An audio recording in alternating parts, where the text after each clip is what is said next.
नमस्कार, news point लेकर हाजिर हूं मैं राजीव। दोस्तों, सुप्रीम कोर्ट से लेकर चुनावी मंच तक आज अल्पसंख्यक आरक्षण, जाति जनगणना और संविधान की रक्षा के नाम पर हलचल तेज रही।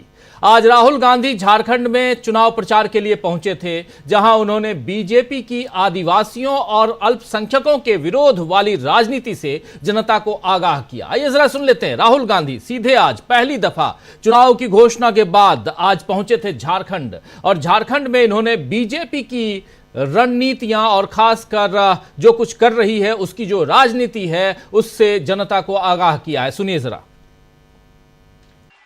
जो आज देश में लड़ाई चल रही है वो दो विचारधाराओं के बीच में चल रही है। एक तरफ इंडिया गठबंधन, कांग्रेस पार्टी, जेएमएम, बाकी पार्टियां, और दूसरी तरफ बीजेपी, आरएसएस और उनके साथ जो लोग खड़े हैं। हम संविधान की रक्षा कर रहे हैं, हम संविधान को बचाने की कोशिश कर रहे हैं, और वो इस संविधान को खत्म करना चाहते हैं। वो चाहते हैं कि जो पहले था, संविधान से पहले जो था वो हो। हम चाहते हैं कि समाज में समानता हो, एकता हो, भाईचारा हो, और देश को संविधान के माध्यम से चलाया जाए। अब ये जो संविधान है ये सिर्फ एक किताब नहीं है। इस संविधान में बिरसा मुंडा जी की सोच है या नहीं? बिरसा मुंडा जी की सोच है, अंबेडकर जी की सोच है, फूले जी की सोच है, महात्मा गांधी जी की सोच है, और हिंदुस्तान के जो गरीब लोग हैं, चाहे वो आदिवासी हो, दलित हो, पिछड़े वर्ग के लोग हो, किसान हो, मजदूर हो, उनकी रक्षा यह संविधान करता है। इसीलिए नरेंद्र मोदी जी चाहते हैं, अदानी और अंबानी चाहते हैं कि इस संविधान को खत्म कर दिया जाए, बिरसा मुंडा जी की सोच को दबा दिया जाए, अंबेडकर जी की सोच को खत्म कर दिया जाए, गांधी जी की सोच को खत्म कर दिया जाए और इसको परे कर दिया जाए। और हम चाहते हैं कि ये सामने रहे, इसी के माध्यम से देश चले। तो साफ साफ यहां संविधान को दिखाते हुए जो बात यहां कह रहे हैं राहुल गांधी, वो बहुत महत्वपूर्ण इसलिए क्योंकि आजादी के बाद संविधान और संविधान के हिसाब से देश को चलते हुए हम लोग अभी तक आ रहे हैं, देखते आ रहे हैं। लेकिन दूसरी तरफ आजादी से पहले वाले देश की तरफ ले जाना चाहते हैं नरेंद्र मोदी, ये बात यहां रखते हुए, और उसमें अपने तमाम उन नेताओं और उन महापुरुषों की बात रखते हुए यहां पर राहुल गांधी नजर आ रहे हैं। वहीं आज नरेंद्र मोदी महाराष्ट्र में थे दोस्तों, और उन्होंने वहां आदतन राष्ट्रवाद और सामाजिक भेदभाव को चुनावी चर्चा का मुद्दा बनाया। संविधान और कोर्ट के मामले को सामने रखते हुए नरेंद्र मोदी ने कांग्रेस को महाराष्ट्र में घेरने की कोशिश की। आइए जरा आप नरेंद्र मोदी को सुन लीजिए। सर के संविधान की परवाह है न कोर्ट की और न ही देश की भावना की। ये सिर्फ दिखावे के लिए जेब में खाली पन्नों वाले संविधान की किताब लेकर घूमते हैं। कल आपने देखा उनकी पोल खुल गई। जब संविधान की रक्षा की बात आती है, जब संविधान के सम्मान की बात आती है, तो उल्टा ही काम करते हैं। ये कांग्रेस वाले ऐसे हैं, 75 साल तक जम्मू कश्मीर में बाबा साहब आम्बेडकर के संविधान को लागू नहीं होने दिया। 75 साल तक देश में एक संविधान नहीं था। जम्मू कश्मीर का संविधान अलग था, वो बाबा साहब आम्बेडकर वाला नहीं था। और ये पाप कांग्रेस का था। कांग्रेस ने आर्टिकल 370 की ऐसी दीवार बना दी थी कि बाबा साहब आम्बेडकर का संविधान वहां घुस ही नहीं सकता था।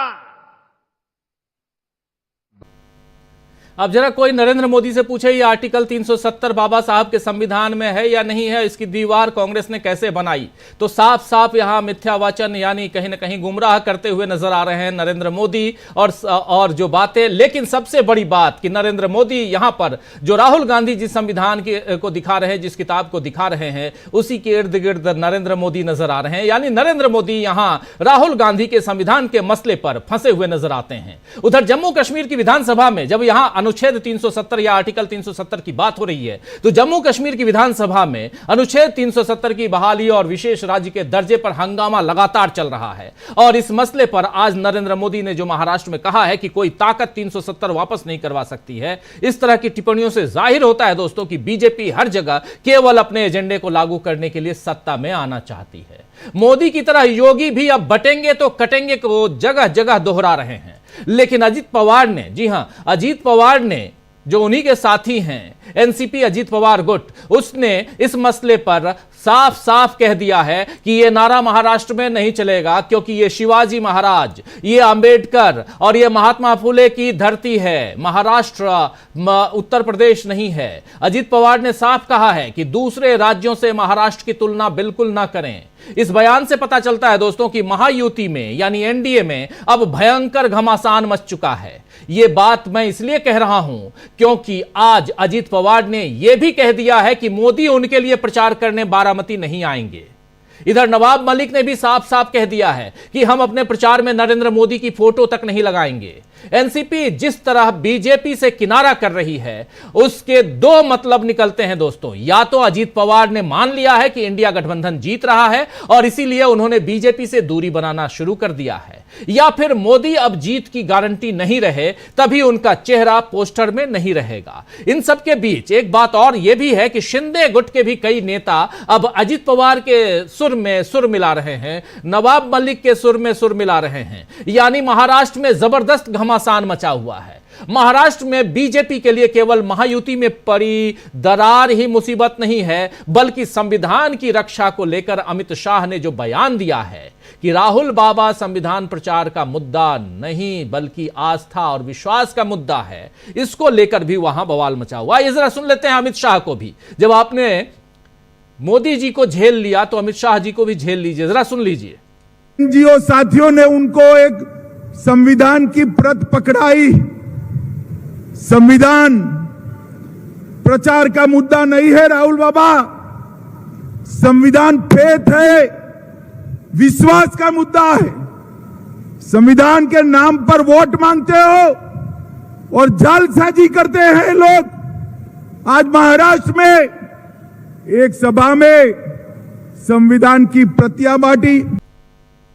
तो सुन रहे थे आप यहां संविधान के मसले पे। आप देखिए एक तरफ राहुल गांधी जैसे ही संविधान की किताब जो है वो लहराना शुरू करते हैं, लाल किताब, ये वाली किताब जरा मैं भी दिखा देता हूं, ये वाली किताब, ये जैसे ही राहुल गांधी, देखिए वही किताब है बिल्कुल सेम टू सेम। तो ये किताब जहां राहुल गांधी दिखाते हैं, उधर नरेंद्र मोदी का डर साफ सामने आता है। अमित शाह के इस बयान से भी बीजेपी का डर नजर आ रहा है दोस्तों, साफ साफ। संविधान का अगर प्रचार होता है तो इससे जनता की जागरूकता ही बढ़ेगी, लेकिन बीजेपी उसे आस्था और विश्वास की किताब बताकर दबाकर रखना चाहती है। यानी बीजेपी को जनता के जागने से डर लग रहा है। सच्चाई यह है कि जनता न जागे, जनता संविधान के मूल तत्वों को न समझे समझे, इसीलिए संविधान को आप दबा के रखिए, संविधान की बात कोई ना करे, और अगर करता है तो आस्था के नाम पर इसे दबाने की कोशिश कीजिए, आस्था और विश्वास के नाम पर। यह आस्था और विश्वास का मसला नहीं है दोस्तों, यह मसला हमारे देश के कानून का है, देश के संविधान, मतलब देश किस ढंग से चलेगा, आगे बढ़ेगा, उसका मामला है। खैर, देवेंद्र फडणवीस और अब नितिन गडकरी ने जिस तरह जाति जनगणना की बात पर राहुल गांधी पर निशाना साधा है, उन्हें अर्बन नक्सलियों में से घिरा हुआ बताया है, ये सारी बातें महाराष्ट्र में बीजेपी की हार की पटकथा लिख चुकी है। पटकथा समझते हैं आप, स्क्रिप्टिंग हो चुकी है। वहीं बीजेपी को आज सुप्रीम कोर्ट के फैसले से भी निराशा हुई होगी, और खासकर तब जबकि फैसला सीजेआई यानी चीफ जस्टिस ऑफ इंडिया की तरफ से आया है। आपको बता दूं कि देश के मुख्य न्यायाधीश डीवाई चंद्रचूड़ का आज आखिरी कार्यकारी दिन था, आज लास्ट वर्किंग डे था डीवाई चंद्रचूड़ साहब का। आप जानते हैं कि 10 तारीख को यानी आज के ठीक दूसरे दिन यानी परसों डीवाई चंद्रचूड़ साहब सेवानिवृत्त यानी रिटायर हो रहे हैं, लेकिन अदालत में आज शुक्रवार तक ही उनका काम होता है, लिहाजा उनके फैसले लेने का यह आखिरी दिन था। और इस मौके पर उन्होंने एक ऐसा फैसला लिया है जो दिन भर सुर्खियों में बना रहा। जी हां, बिल्कुल आप सही समझ गए होंगे, बात मैं अलीगढ़ मुस्लिम यूनिवर्सिटी की कर रहा हूं। अलीगढ़ मुस्लिम यूनिवर्सिटी को अल्पसंख्यक संस्थान का दर्जा मिलेगा या नहीं मिलेगा, इस पर आज सीजेआई के नेतृत्व में 7 जजों की पीठ ने बहुमत से फैसला लिया और 1967 यानी 1967 में लिए गए सुप्रीम कोर्ट के फैसले को पलटते हुए कहा है सीजेआई ने कि अलीगढ़ मुस्लिम यूनिवर्सिटी एक अल्पसंख्यक संस्थान है। लेकिन अदालत ने यह भी कहा है कि अब 3 जजों की एक नई बेंच यह फैसला करेगी कि एएमयू को यानी अलीगढ़ मुस्लिम यूनिवर्सिटी को अल्पसंख्यक संस्थान है या नहीं है, उस पर वो विचार करेगी। यानी नई बेंच 1967 यानी 1967 के अजीज बादशाह फैसले को खारिज करेगी या फिर आर्टिकल 30, जो आर्टिकल 30 क्या है संविधान का, जो आर्टिकल 30 है अनुच्छेद 30, वो कहता है शैक्षणिक संस्थानों की स्थापना और प्रशासन करने का अल्पसंख्यकों का अधिकार। ये देता है कि अल्पसंख्यक जो हमारे देश में हैं आर्टिकल 30 के तहत वो शैक्षणिक संस्थानों का, ऐसे एजुकेशन ऑर्गेनाइजेशंस का वो की स्थापना कर सकते हैं, उसको चला सकते हैं, उसको खोल सकते हैं, शुरुआत कर सकते हैं, और उसमें अल्पसंख्यकों को प्रशासन करने का अधिकार मिलता है। यानी उसमें अल्पसंख्यक रहें और उसमें वो प्रशासन करें, अपना उसमें योगदान दें। और इसके तहत आर्टिकल 30 के तहत इसके अल्पसंख्यक के दर्जे पर मोहर लगा देगी अगर 3 जजों की बेंच जो है इसको आगे फैसला लेती है। तो आपको और भी कुछ जानकारी इस पे देना चाहता हूं दोस्तों। 1967 के फैसले के मुताबिक अलीगढ़ मुस्लिम यूनिवर्सिटी अल्पसंख्यक संस्थान नहीं था, लेकिन सीजेआई डीवाई चंद्रचूड़ ने अनुच्छेद 30 को केंद्र में रखते हुए, सेंटर पॉइंट में रखते हुए फैसला उन्होंने आज सुनाया है, और इस अनुच्छेद से अल्पसंख्यकों को अपने शैक्षणिक संस्थान चलाने का हक मिलता है। अब अगर एएमयू को अल्पसंख्यक चरित्र का दर्जा मिल जाता है तो यूनिवर्सिटी में मुस्लिम छात्रों के लिए 50% आरक्षण का रास्ता साफ हो जाएगा। मौजूदा वक्त में अलीगढ़ मुस्लिम यूनिवर्सिटी ऐसी किसी भी रिजर्वेशन पॉलिसी को फॉलो नहीं करता है, हालांकि इसमें एक आंतरिक आरक्षण सिस्टम है और इसके तहत अलीगढ़ मुस्लिम यूनिवर्सिटी से संबद्ध स्कूलों कॉलेजों से पढ़ने वाले छात्रों के लिए इस यूनिवर्सिटी की 50% सीटें रिजर्व हैं। 1920 के एक्ट को 1981 में सरकार ने संशोधित करते हुए, अंग्रेजों के जमाने में एक एक्ट था, उसको 1981 में सरकार ने संशोधित किया था और कहा है कि 1981 में जो संशोधित हुआ उसके बाद इस यूनिवर्सिटी का, उसमें यह कहा गया है कि इस यूनिवर्सिटी का गठन भारतीय मुस्लिमों द्वारा किया गया था। उसके बाद 2005 में यूनिवर्सिटी ने पोस्ट ग्रेजुएट मेडिकल कोर्स के लिए 50% सीटें रिजर्व कर दी थी और इस रिजर्वेशन और 1981 के एक्ट में संशोधन को 2006 में इलाहाबाद हाई कोर्ट ने खारिज कर दिया था। देखिए कहानी कैसे कैसे बढ़ रही है। 1920 से 1981, 1981 से 2005, लेकिन 2006 में इलाहाबाद कोर्ट ने यह जो रिजर्वेशन 50% का था खासकर मेडिकल के लिए, उसको खारिज कर दिया था। अल्पसंख्यक का दर्जा जो है उसको तो 1967 में खारिज कर ही दिया गया था। उसके बाद इसको सुप्रीम कोर्ट में चुनौती दी गई थी, जिस पर आज फैसला सुनाते हुए सुप्रीम कोर्ट ने 1967 के फैसले को पलट दिया। पहले मदरसा बोर्ड एक्ट, फिर बुलडोजर कार्रवाई पर 25 लाख का जुर्माना, और आज एएमयू पर सुनाए गए फैसले बीजेपी के लिए मुसीबतों की हैट्रिक साबित हो सकते हैं दोस्तों, क्योंकि एक के बाद एक पिछले 3 दिनों में 3 ऐसे फैसले जो बीजेपी के खिलाफ गए हैं, ये मुसीबतों की हैट्रिक हो सकती है बीजेपी के लिए, क्योंकि बीजेपी किसी भी तरह अपने सांप्रदायिक एजेंडे को लागू करवाने में जुटी हुई है और ऐसे फैसले उसकी मुहिम को रोक रहे हैं। इंडिया गठबंधन भी लगातार इसी कोशिश में है कि उस मुहिम को रोका जाए। झारखंड में हेमंत सोरेन के बाद तेजस्वी यादव ने भी एनडीए के हारने की भविष्यवाणी कर दी, लेकिन उसके अलावा जरा ठहरिए और आपको एक बात और बता दूं कि आज 8 नवंबर है, याद है ना 8 नवंबर अभी से लगभग 45 मिनट बाद नरेंद्र मोदी अवतरित होते हैं टेलीविजन चैनल पे और कहते हैं कि आज रात 12 बजे से 500 और 1000 रुपए के नोट लीगल टेंडर नहीं रहेंगे। ये भाषण याद है आपको? बिल्कुल। आज 8 तारीख बरसी है 2016, 8 नवंबर, और इसी 8 नवंबर 2016 को याद कराते हुए आज झारखंड में तेजस्वी यादव ने क्या कुछ कहा है, सुन लीजिए। पहले तेजस्वी यादव को सुनिए। पर आरोप लग रहा है कि प्रत्याशी के गाड़ी पर हमला करवा रहे हैं, सीताराम मांझी बोल रहे हैं। खुद लोग करा रहे होंगे, कोई मतलब है क्या? कोई इन लोगों को अटेंशन देता है क्या? ये सब बेकार की बातें हैं। आप एक बात समझो, आज 8 नवंबर है, बहुत बड़ा दिन है, खास दिन है। आप लोग भूल गए होंगे नोटबंदी की आज बरसी है। 8 नवंबर को ही जो है नोटबंदी हुई थी, और आज के दिन जिन जिन लोगों ने लंबे कतार में लाइन में लग करके जिन लोगों ने अपने जान को गंवाया था, आज उनको हम लोग श्रद्धांजलि देते हैं। बड़ी बड़ी बातें हो रही थी जब नोटबंदी की जा रही थी, भ्रष्टाचार खत्म होगा, काला धन खत्म होगा। आज कई साल हो गए नोटबंदी को, ना भ्रष्टाचार खत्म हुआ, ना अपराध खत्म हुआ, ना इनका काला धन खत्म हुआ। और भाजपा ने नोटबंदी के समय देश के हर एक जिले में, सोचो देश में कितने जिले हैं, हर एक जिले में जमीन खरीद करके 5 स्टार ऑफिस बनाया, सारा काला धन से।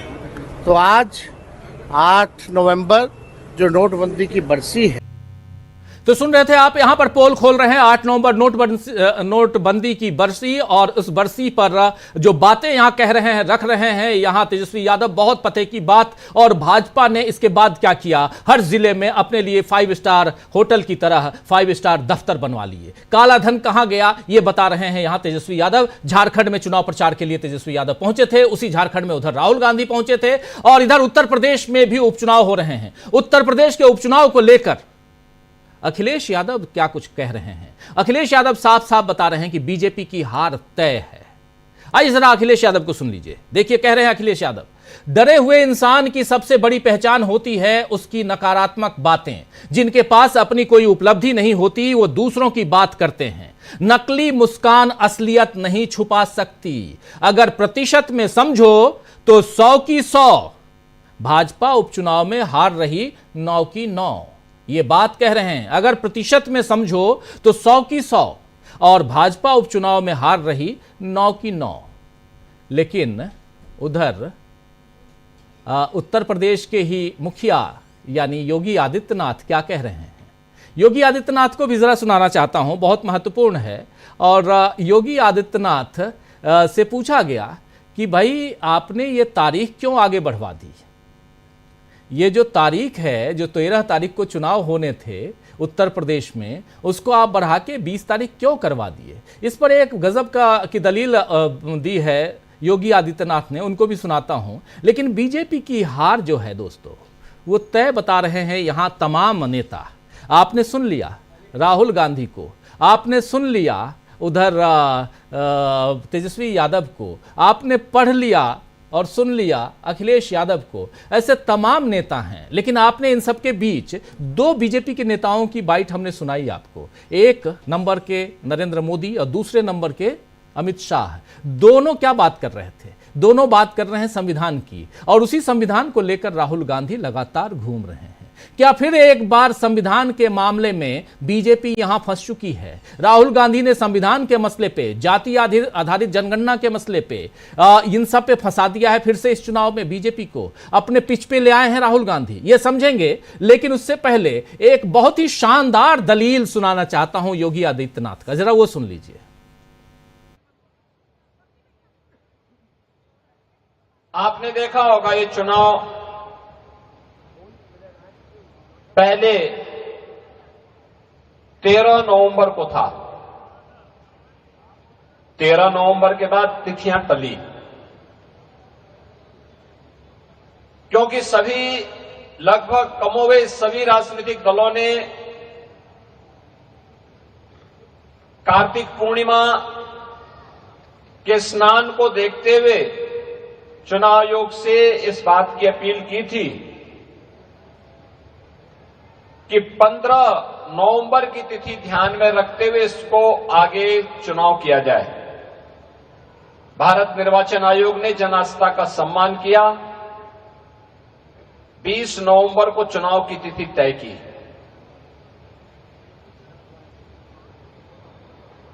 अक्सर होता है,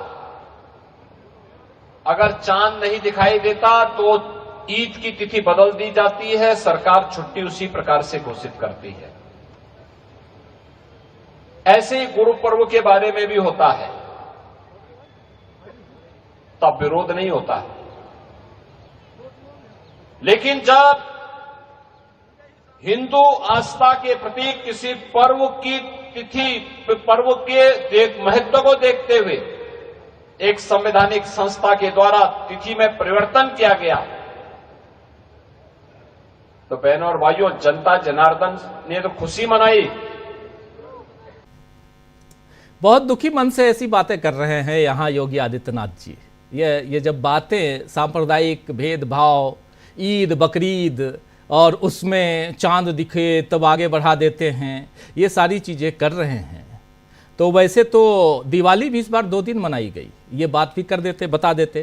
खैर, यहाँ मैं इसको उस पिच पे नहीं ले जाना चाहता हूँ, इस डिबेट को, इस चर्चा को, जिस पिच पे नरेंद्र मोदी खुद जाके भटक चुके हैं, उनकी पार्टी भटक चुकी है, अमित शाह भटक चुके हैं, योगी आदित्यनाथ भटक चुके हैं और जनता भटक रही है, उनके इर्द गिर्द जो घूम रही है। उस पिच पे नहीं ले जाना चाहता हूं इस चर्चा को। चर्चा ये जरूरी है, संविधान के इर्द गिर्द रखे तो ज्यादा अच्छा है। और उसी संविधान के इर्द गिर्द आज डीवाई चंद्रचूड़ ने जो फैसला दिया है, उस फैसले को आपने सुन लिया, आपने कल के फैसले को भी सुन लिया, आपने परसों जो दिए गया फैसला उसको भी सुन लिया। लगातार फैसले, उसकी हैट्रिक, उसमें फंसी हुई बीजेपी, और इधर नरेंद्र मोदी और अमित शाह, योगी आदित्यनाथ, उनके तमाम नेता संविधान के इर्द गिर्द फंसे हुए। क्या इन सब के बीच फंसे हुए बीजेपी को अपने एजेंडे को लागू करवाने में वो कामयाबी मिलेगी? ये बड़ा सवाल है। क्या उसे जीत मिल पाएगी? चर्चा की शुरुआत करते हैं। आपके सामने सब कुछ है। राहुल के संविधान में फिर फंसे मोदी, हम लिख रहे हैं। कैसे फंस गए हैं उसका एक नमूना आपने देख लिया। महाराष्ट्र एनडीए में यानी महायुति में जोरदार बवाल, ये भी आपने देख लिया और आगे इस पे चर्चा करेंगे। लेकिन चर्चा की शुरुआत करूं, सबसे पहले हमारे तमाम साथियों को स्क्रीन पे ले आइए और देखिए इस वक्त 5 वरिष्ठ साथी जुड़े हुए हैं। हमारे साथ सुनील शुक्ला जी हैं, हमारे साथ शकील अख्तर जी हैं, हमारे साथ अनिल सिन्हा जी हैं, हमारे साथ डॉक्टर दीपक पाचपोर जी हैं और अमलेंदु उपाध्याय जी हैं। आप पांचों का स्वागत इस्तकबाल है। स्वागत इस्तकबाल आप तमाम दोस्तों, साथी, शुभचिंतक आप सबका जो अब तक जुड़ चुके हैं, जो जुड़ने वाले हैं आप सबका भी। सीधे आऊंगा शकील जी आपके पास, लेकिन उससे पहले जरा राहुल गांधी के डांस को देख लीजिए। आप चौंक गए होंगे कि राहुल गांधी डांस, अभी दिखा देता हूं, देख लीजिए राहुल गांधी डांस कर रहे हैं। जरा ले आइए स्क्रीन पे।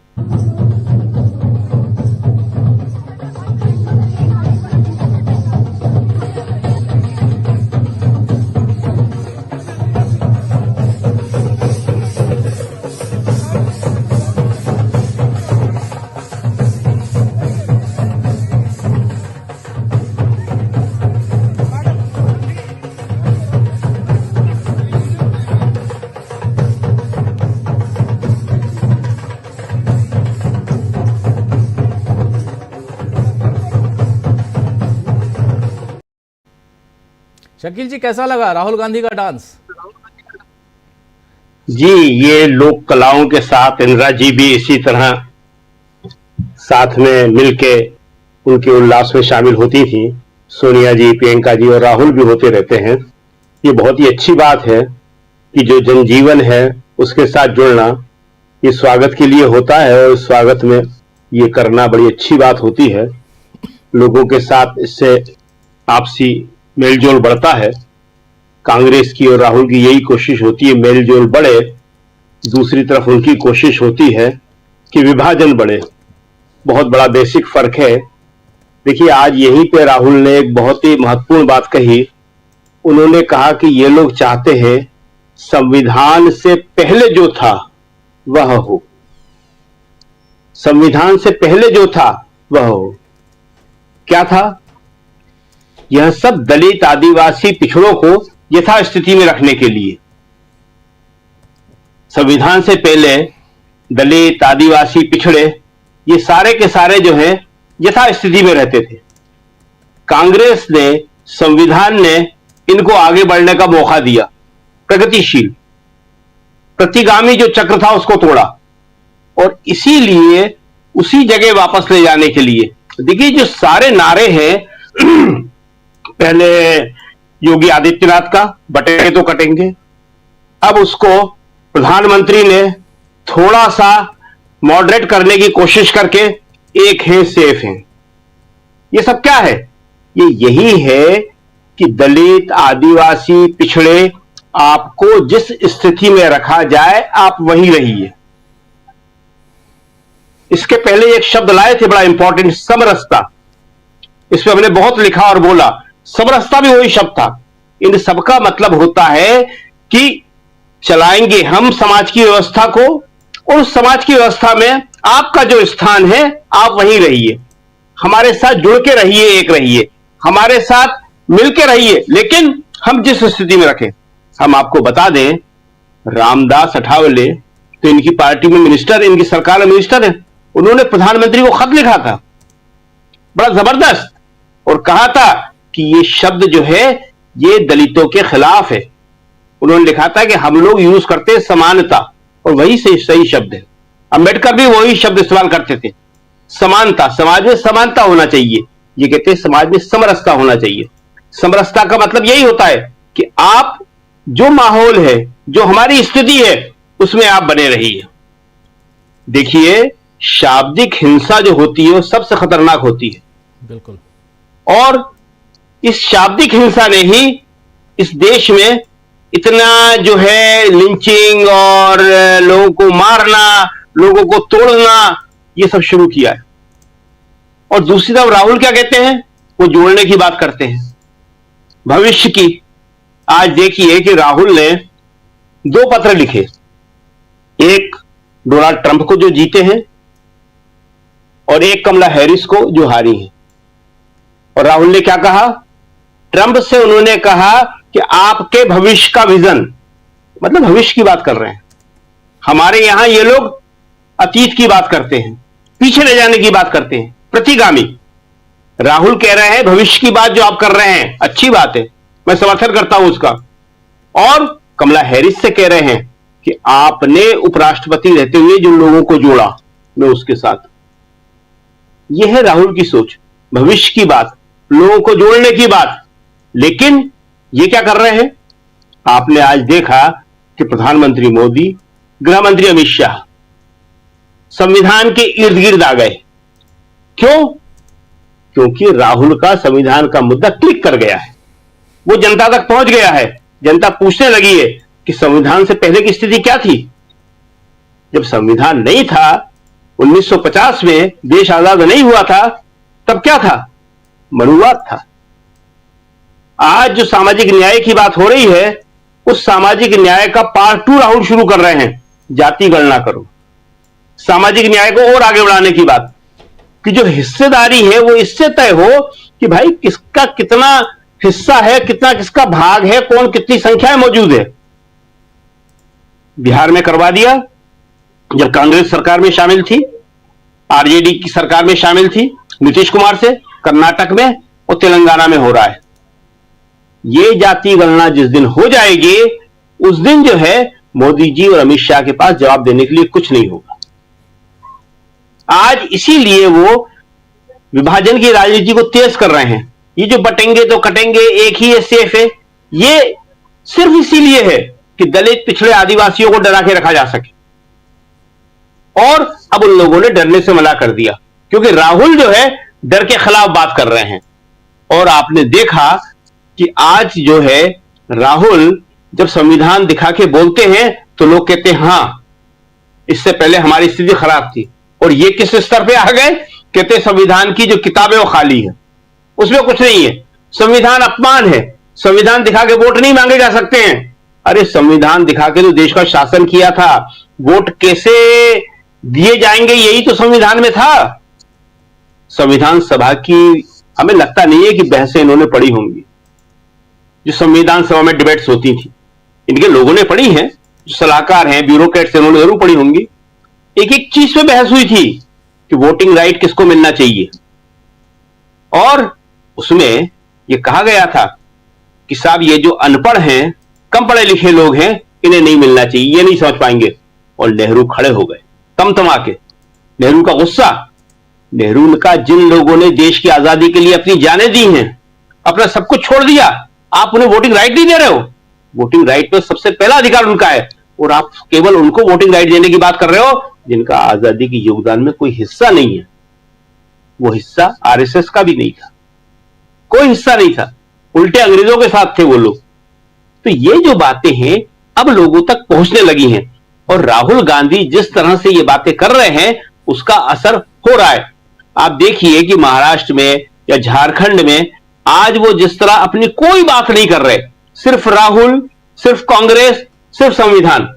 क्यों? इसलिए कि उन्हें लग रहा है कि मामला जो है थोड़ा सा गड़बड़ है। अब थोड़ी सी बात हम नोटबंदी पे कर दें, आपने याद दिलाया, बहुत अच्छा याद दिलाया। 2016 बिल्कुल ठीक कहा आपने कि अभी 25 मिनट बाद सबको मारा था और हंसे थे, और आज राहुल ने यह बात बहुत अच्छी तरह से बता दी। राहुल को याद रहा, अभी तेजस्वी का आपने बताया, राहुल सुबह ट्वीट कर चुके हैं। इनका घोषित उद्देश्य था कि नकदी कम हो, लेकिन आज क्या हुआ कि जब 2016 में इन्होंने नोटबंदी की थी तो 13 लाख करोड़ केस था। आंकड़े हैं, 13 लाख करोड़, और आज 36 लाख करोड़ केस मार्केट में चल रहा है। क्या हुआ? केस कम करने की बात इन्होंने की, आतंकवाद खत्म करने की बात कही थी। आतंकवाद पंजाब में कनाडा तक पहुंच गया, वहां लोग मारे जा रहे हैं जी। आप क्या कर रहे हैं? और आपने कहा था कि काला धन बाहर आ जाएगा। कौन सा काला धन बाहर आया? आज उससे ज्यादा काला धन चल रहा है। और नोट जो आपने छापे, जो 1000 और 500 के अच्छे नोट होते थे, बरसों बरस लोगों के पास रखे रहते थे, वो इन 6 साल में, 8 साल हुए हैं, 8 सालों में नोट ही खराब हो गए आपके। एक ही रंग के आपने नोट छाप दिए। अभी आज ही हमसे कोई कह रहा था, नोटबंदी बात हो रही थी, कि साहब 20 के और 200 के नोट में फर्क ही मालूम नहीं पड़ता। हमने कहा बताइए। लोग कहते नहीं है, लेकिन आप अगर उनसे बात करो तो बताते हैं। कहते नोटों के रंग तक ये अलग अलग नहीं कर पाई है। क्या जरूरत थी 200 का नोट छापने की? लेकिन कुछ नया करना है, 200 का नोट छाप दिया इन्होंने। तो ये सारी चीजें जो हैं आज लोगों के बीच में बहस का, चर्चा का विषय बन गई हैं। और ये इसलिए बन गई हैं कि वाकई राहुल जो है जगह जगह जाकर बड़ी मेहनत कर रहे हैं और लोगों को ये बात समझा रहे हैं, लोगों को कह रहे हैं। देखिए मीडिया तो बात पहुंचाता नहीं है। मोदी जी तो कुछ भी कह दें, वो मीडिया के जरिए उससे 10 गुना बड़ा चढ़ा के लोगों तक पहुंच जाता है। इसी मीडिया ने नोटबंदी के समय कहा था कि ऐसे नोट बनाए हैं मोदी जी ने कि जमीन में गाड़ोगे तो सिग्नल बाहर आ जाएगा, पुलिस और ईडी दौड़ती हुई आ जाएगी। गाड़ना मत इसको नोटों को। वो एक वीडियो है एक एंकर का, एक बड़े चैनल का, अपने आप मोदी जी की वकालत शुरू कर देते हैं। वो शकील जी, वो 2000 के नोट थे, वो सारे गाड़ दिए गए जमीन के अंदर, दिखाई नहीं देते। दिखते हैं कि आपके पास है कोई 2000 का नोट? उसका तो आज तक कोई तर्क ही नहीं है, कोई कारण ही नहीं बता सकता, कि याद भी नहीं है कि 2000 का नोट क्यों निकाला था और क्यों बंद कर दिया। लेकिन चिप लगा था सुप्रीम कोर्ट को इस पे कोई जवाब देना चाहिए जी। और ये जो आपने एक तीसरी बात जो बताई है आज एमयू वाली, ये बहुत ही महत्वपूर्ण बात है। ये देखिए संविधान में आर्टिकल 30 में शिक्षा जो है अल्पसंख्यकों को अपनी देने का अधिकार है, और ये बात सबको मालूम थी कि ये एएमयू जो है सर सैयद अहमद ने बनाया था। अभी हमने पूरा पढ़ा नहीं है, थोड़ा सा ही पार्ट पढ़ा है, सबने, बहुत सारे लोगों ने नहीं पढ़ा होगा कि इसमें सर सैयद का जिक्र किया कि नहीं। उन्होंने चंदा कर करके लोगों से ये एएमयू खड़ा किया था। और ये बीजेपी, आरएसएस, बहुत सारे लोग मुसलमानों पे आरोप लगाते हैं, उन्हें सलाहें देते हैं, कहते हैं कि पढ़ाई करो, सब पढ़ते नहीं हो। इस एएमयू से सबसे ज्यादा मुस्लिम लड़के और लड़कियां पढ़ के दुनिया में गए हैं। मेडिकल, इंजीनियरिंग, मैनेजमेंट, हर चीज की उच्च शिक्षा, और ये उसको सीमित करना चाहते हैं। आपने बिल्कुल सही कहा, मदरसा एक्ट अभी परसों हुआ, बुधवार की बात है, शायद बुधवार को किया। ये दोनों इलाहाबाद हाईकोर्ट के फैसले थे। हो रहे हैं ऐसे फैसले, लेकिन सुप्रीम कोर्ट ने दोनों फैसलों को पलटा है, और ये बात जरूरी है। देखिए, सिर्फ ये मुसलमानों के बुलडोजर पे फाइन, जी हाँ, जी हाँ, मुसलमानों के शिक्षण संस्थान नहीं है केवल ये सिखों के भी हैं, ये क्रिश्चियंस के भी हैं। सारे अच्छे स्कूल जो हैं, जिन्हें हम कॉन्वेंट कहते हैं, ये क्रिश्चियंस के हैं, और सब बच्चे वहां जाके पढ़ते हैं। और दिल्ली में सिखों के सबसे अच्छे कॉलेज और स्कूल हैं जी। मुसलमानों का दिल्ली में कोई कॉलेज नहीं है। तो ये जो चीजें हैं देश को मजबूत करने की, आज राहुल ने क्या कहा, बड़ी अच्छी बात जो हमने बताई आपको, कि वो डोनाल्ड ट्रंप से कह रहे हैं कि आपने जो भविष्य की बात करी, आपने जो भविष्य का विजन दिखाया अमेरिका का, मैं उसके साथ हूं। इट मीन्स भारत में, हमारे यहां तो ये लोग जाने कहां पीछे की तरफ ले जा रहे हैं हमको। वो ऐसा ऐसा इतिहास बताते हैं जो कभी था ही नहीं, कि सिकंदर बिहार आया था। लोग वही बेचारे समझ लेते, बच्चे पढ़ लेते। तो ये जो है, और कमला हैरिस को उन्होंने कहा जोड़ने की बात जी, कि मैम आपने लोगों को जोड़ा है, थैंक यू। उपराष्ट्रपति के तौर पे मैं भी लोगों को जोड़ रहा हूं, ये कहा नहीं है बिटवीन द लाइन से। तो ये जो बातें हैं राहुल की, जिस तरह से वो कौन हारे को याद करता है, लोग तो हारे हुआ सलाम भी करता है, उसका जवाब नहीं देते। उन्होंने कमला हैरिस को भी याद किया। कमला हैरिस आफ्टर ऑल भारत की बेटी है। अभी ये लोग गोदी मीडिया और ये सारे भक्त कह रहे हैं कि कमला हैरिस का क्या संबंध, अरे उसकी मां तो यहीं की नागरिक थी, यहीं से गई थी। आप हिंदुस्तानियों को भूल जाएंगे, जब बन गया था ऋषि सुनक तो आप बड़ी उसकी वो तारीफ करते थे। कमला हैरिस हार गई तो आप कहते हैं वो हमारे हिंदुस्तानी नहीं है, वो इतनी जल्दी भूल जाएंगे हमारे उसको। तो ये सारी चीजें जो है जनता पे अच्छा असर नहीं डालती है, न देश के भविष्य में अच्छा असर डालती है। आज की तारीख में जो है देश को आगे ले जाने की जरूरत है, और राहुल गांधी वही कर रहे हैं। जी राहुल गांधी क्या कर रहे हैं ये आप लोग देख रहे हैं। और सबसे बड़ी बात कि यहाँ राहुल गांधी जिस संविधान को लगातार दिखा रहे हैं, उस संविधान के इर्द गिर्द अब नरेंद्र मोदी, अमित शाह, ये दोनों नजर आ रहे हैं। दोनों की जुबानी आपने सुन ली, दोनों अपने भाषणों में संविधान का जिक्र कर रहे हैं, और कैसे भी यहाँ राहुल गांधी के संविधान को ध्वस्त करने की कोशिश कर रहे हैं। लेकिन राहुल गांधी कह रहे हैं कि आज़ादी के बाद, और ये जो हाथ में है बाबा साहब अम्बेडकर, महात्मा फुले, ये तमाम लोगों का जिक्र कर रहे हैं राहुल गांधी। लेकिन दूसरी तरफ जो सत्ता पक्ष है, बीजेपी है, वो आपको 1950 से पीछे ले जाना चाहता है। और इन सब का जिक्र अभी और आएगा, जैसे जैसे चुनाव परवान चढ़ेगा, आगे बढ़ेगा, आप लोग इन बातों को और सुनेंगे। जरा जल्दी से दीपक जी आ रहा हूं आपके पास, फिर सुनील शुक्ला जी आपके पास आता हूं। दीपक जी, महाराष्ट्र की राजनीति में महायुति और बहुत नजदीक से आप जानते हैं, और उसमें अजीत पवार को आखिर क्या हो गया है, नवाब मलिक को आखिर क्या हो गया है। कह रहे हैं पोस्टर भी नहीं लगाएंगे हमारे एरिया में, मोदी जी मत आइए, प्लीज मत आइए, हाथ जोड़ रहे हैं। क्या हो गया आखिर? जी, निश्चित रूप से इस समय नरेंद्र मोदी साहब की जो छवि है और उनके पास जो विमर्श का अभाव है, क्योंकि देखिए बंबई एक सही मायनों में आप कह सकते हैं कि वहां पे एक महानगरी संस्कृति है। वर्षों से वहां पर एक तरह का एक सेकुलर माहौल हमेशा रहा है, बावजूद इसके कि वहां पे शिवसेना जैसी फोर्स वहां पर रही है, लेकिन वहां पे समाजवादी ताकतें, वहां पर कम्युनिस्ट मूवमेंट्स, वहां पे मजदूर आंदोलन, उसके बाद किसानों का, जिसे शेतकरी कहते हैं, उन लोगों का, ऐसे बहुत सारे ऐसे आंदोलन हुए हैं जिसने बंबई के कल्चर को एक पूरे के पूरी तरीके से सेकुलर बनाया है। अब अजीत पवार का जो मामला है वो दो तरफा है। वो एक तरफ जानते हैं कि अगर मोदी साहब उनके एरिया में आए, या यहाँ पर मोदी साहब के साथ उनकी जो नजदीकी नजर आती है अजीत पवार को, तो निश्चित रूप से इसका घाटा जो है, नुकसान जो है, वो अजीत पवार को ही होगा। भाजपा को जो होना है वो तो हो चुका है, और उसके बारे में पहले ही राष्ट्रीय स्वयंसेवक संघ ने भी आगाह कर दिया था। एक लेख में उन्होंने बताया था कि ठीक है, भारतीय जनता पार्टी या एकनाथ शिंदे का जो तालमेल हुआ था सरकार बनाने में, वहां तक ठीक था, लेकिन अजीत पवार को लेकर जो है भारतीय जनता पार्टी ने गलती की थी, ये खुद आरएसएस ने भी माना है। तो मुझे ऐसा लगता है कि दूसरी तरफ जिस प्रकार से वो जानते हैं कि बिना विमर्श के और इस तरीके का केवल जिसको कहते हैं कि जहर उगलने के लिए अगर मोदी साहब वहां पे बंबई आते हैं, उनके एरिया में आते हैं या महाराष्ट्र में आते हैं, चाहे बारामती जहां भी जाते हैं, वहां पर उसका नुकसान हो सकता है। अब ऐसा महसूस होने लग गया है।